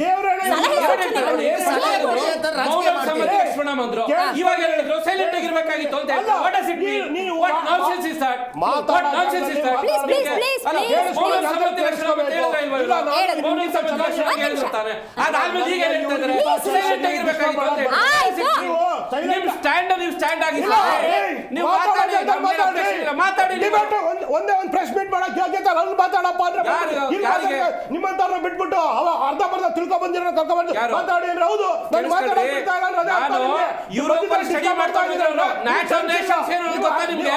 ನ್ಯಾಟೋ ಏನು ಗೊತ್ತಾ ನಿಮಗೆ? ಇರಾನ್ ಎಲ್ಲಿರಾಗುತ್ತಾ? ಕಟಾರ್ ಎಲ್ಲಿರಾಗುತ್ತಾ? ಸೌದಿ ಅರೇಬಿಯಾ ಮ್ಯಾಪ್ ಎಲ್ಲಿರಾಗುತ್ತಾ ದೇಶಗಳು? ಮ್ಯಾಪ್ ಆದ್ರೂ ನೋಡಿದ್ದೀರಪ್ಪ ನೀವು? ಅಲ್ಲ ಮ್ಯಾಪ್ ಆದ್ರೂ ನೋಡಿದ್ದೀರಾ ಯಾವ ದೇಶ ಎಲ್ಲಿದೆ ಅಂತ ಹೇಳ್ಬಿಟ್ಟು? ಮ್ಯಾಪ್ ಅಲ್ಲಿ ಎಲ್ಲಿದೆ? ವರ್ಲ್ಡ್ ಮ್ಯಾಪ್ ನೋಡಿ. ಅಲ್ಲ ಫಸ್ಟ್ ವರ್ಲ್ಡ್ ಮ್ಯಾಪ್ ನೋಡಿ. ಫಸ್ಟ್ ವರ್ಲ್ಡ್ ಮ್ಯಾಪ್ ನೋಡ್ಕೊಂಡ್ ಬನ್ನಿ, ಆಮೇಲೆ ಮಾತಾಡಿ. ಇಲ್ಲಿ ಅತ್ತಕ್ಕೆ ನಾಲೆಡ್ಜ್ ಫಸ್ಟ್ ವರ್ಲ್ಡ್ ಮ್ಯಾಪ್ ನೋಡ್ಕೊಂಡ್ ಬನ್ನಿ. ವರ್ಲ್ಡ್ ಮ್ಯಾಪ್ ಅಲ್ಲಿ ಗಲ್ಫ್ ಕಂಟ್ರೀಸ್ ಎಲ್ಲಿದೆ, ಯುರೋಪಿಯನ್ ಕಂಟ್ರೀಸ್ ಎಲ್ಲಿದೆ, ಇವತ್ತು ಜೆಡಿಎಸ್ ಸರ್ವನಾಶ ಆಗ್ತಾ ಇದೆ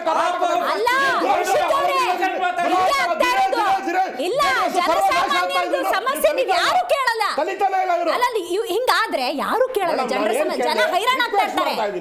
ಕೈ ಮುಗಿದ ನಾನು ಟೀಕೆ ಮಾಡೋದು ಕೇಳಿಸ್ಕೊಳ್ರಪ್ಪ, ಬರ್ಕೊಳ್ರಿ, ಆಮೇಲೆ ನನಗೆ ವಾಪಸ್ ನಾನು ವಿರೋಧ ಪಕ್ಷ ನಾನು ಅಧಿಕಾರದಲ್ಲಿಲ್ಲ, ನಾನು ಅಧಿಕಾರದಲ್ಲಿರೋದು, ಬಿಜೆಪಿ ಅಧಿಕಾರದಲ್ಲಿರೋದು, ಬಿಜೆಪಿ ಕೇಳಕ್ಕಾಗೋದು. ಕೇಳಿಸ್ಕೊಳ್ರಿ, ಕರೆಕ್ಟಾಗಿ ಕೇಳಿಸ್ಕೊಳ್ರಿ, ಕುತ್ಕೊಳ್ರಿ, ಸೈಲೆಂಟ್ ಆಗಿ ಕುತ್ಕೊಳ್ರಿ. ಹೇಳ್ತಾ ಇದ್ದೀನಿ. ನಾನು ಬರೀ 10 ಕೇಂದ್ರ ಸೆಕೆಂಡ್ ಸರ್ಕಾರನ ಪ್ರಶ್ನೆ ಪ್ರಶ್ನೆ ಮಾಡಿದ್ರೆ ದಯವಿಟ್ಟು ಕೇಳಿಸ್ಕೊಳ್ಳಿ. ನೀವು ಮೊದಲೇ ಡಿಸ್ಟರ್ಬ್ ಮಾಡಬೇಡಿ. ಬಿಜೆಪಿ ಸರ್ಕಾರ ಅಧಿಕಾರದಲ್ಲಿರೋದು ಕೇಂದ್ರ ಸರ್ಕಾರದ ಕರ್ತವ್ಯ ಅನೇಕ ಸಮಸ್ಯೆನ ಬಗೆಹರಿಸಬೇಕಾಗಿರೋದು. ವಿಚಾರ ಹೇಳಿ ಸರ್. ಸ್ಟೇಟ್ ಆಫ್ ಫಾರ್ಮೂಜ್ ಗೊತ್ತಿರತಕ್ಕಂಥ ದೇಶ ಯಾವ ಹೇಳಿ? ಸ್ಟೇಟ್ ಆಫ್ ವಿಚಾರನೇ ಗೊತ್ತಿಲ್ಲ ಬಂದು ಹೇಳ್ತೀರಿ ಮಾತಾಡ್ತೀರಿ. ಸ್ಟೇಟ್ ಆಫ್ ಫಾರ್ಮೂಜ್ ಗೊತ್ತಿರತಕ್ಕಂಥ ಎರಡು ದೇಶಗಳು ಹೇಳಿ. I challenge on the record. Ravish ಅವರೇ ಅಂತಾರಾಷ್ಟ್ರೀಯ ವಿಚಾರ ಹೋಗಿರ್ಬೇಕಾದ್ರೆ ವಿಚಾರ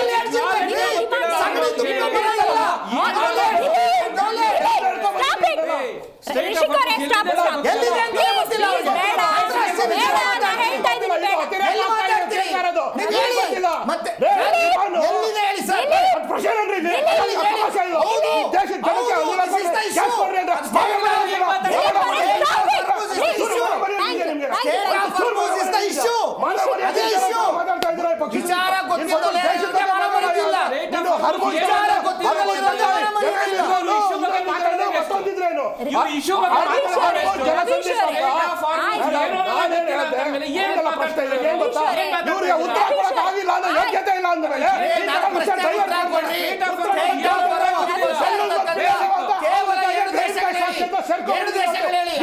ಸೇರ್ಕೊಂಡ್ಬಿಟ್ಟಿದ್ದಾರೆ.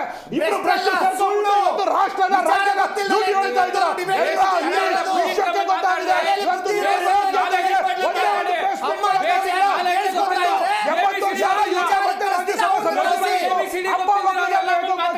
ಇಡೀ ರಾಜ್ಯದಲ್ಲಿ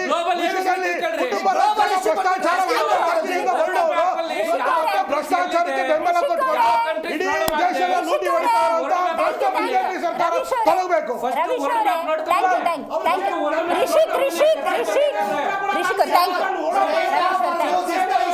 ನನ್ನಂತ ಶಿವರೇ ಥ್ಯಾಂಕ್ ಯು ಡಿಬೇಟ್ ಅಲ್ಲಿ ಭಾಗಿಯಾಗಿದ್ದಕ್ಕಾಗಿ. ಸೊ ಒಟ್ಟಾರೆ ಇರಾನ್, ಇಸ್ರೇಲ್, ಅಮೆರಿಕದ ಯುದ್ಧದ ಸಂದರ್ಭದಲ್ಲಿ ಭಾರತದಲ್ಲಿ ಸಮಸ್ಯೆ ಆಗ್ತಾ ಇದೆ. ಕೇಂದ್ರ ಸರಿಯಾಗಿ ನಿಭಾಯಿಸ್ತಾ ಇಲ್ಲ ಅನ್ನುವಂತ ಗಂಭೀರ ಆರೋಪದ ನಡುವೆ ಮುಂದಿನ ದಿನಗಳಲ್ಲಿ ಆಗುವಂತ ಕ್ರೈಸಿಸ್ ಅನ್ನ ಹೆಂಗೆ ನಿಭಾಯಿಸ್ತಾರೆ ಅನ್ನೋದು ಬಹಳ ಮುಖ್ಯ ಆಗುತ್ತೆ. ನೋಡಿ, ದೊಡ್ಡ ದೊಡ್ಡ ಜನಪ್ರತಿನಿಧಿಗಳ ಆರೋಪ ಪ್ರತ್ಯಾರೋಪ ಮಾಡ್ಕೊಂಡು ಬ್ಯುಸಿ ಆಗ್ಬಿಟ್ಟಿದ್ದಾರೆ. ಜನಸಾಮಾನ್ಯರ ಧ್ವನಿಯಾಗಿ ಜನಸಾಮಾನ್ಯರ ಸಮಸ್ಯೆಗೆ ಇವರೆಲ್ಲ ಸ್ಪಂದಿಸ್ತಾರ ಅನ್ನುವಂಥ ಅನುಮಾನ ಸೃಷ್ಟಿಯಾಗಿದೆ ಅಂತ ಹೇಳ್ತಾ ಇವತ್ತಿನ ಕಾರ್ಯಕ್ರಮವನ್ನು ಮುಗಿಸೋಣ. ನೋಡ್ತಾ ಇರಿ ಜಿ ಕನ್ನಡ ನ್ಯೂಸ್, ಸತ್ಯವೇ ಸುದ್ದಿಯ ಜೀವ.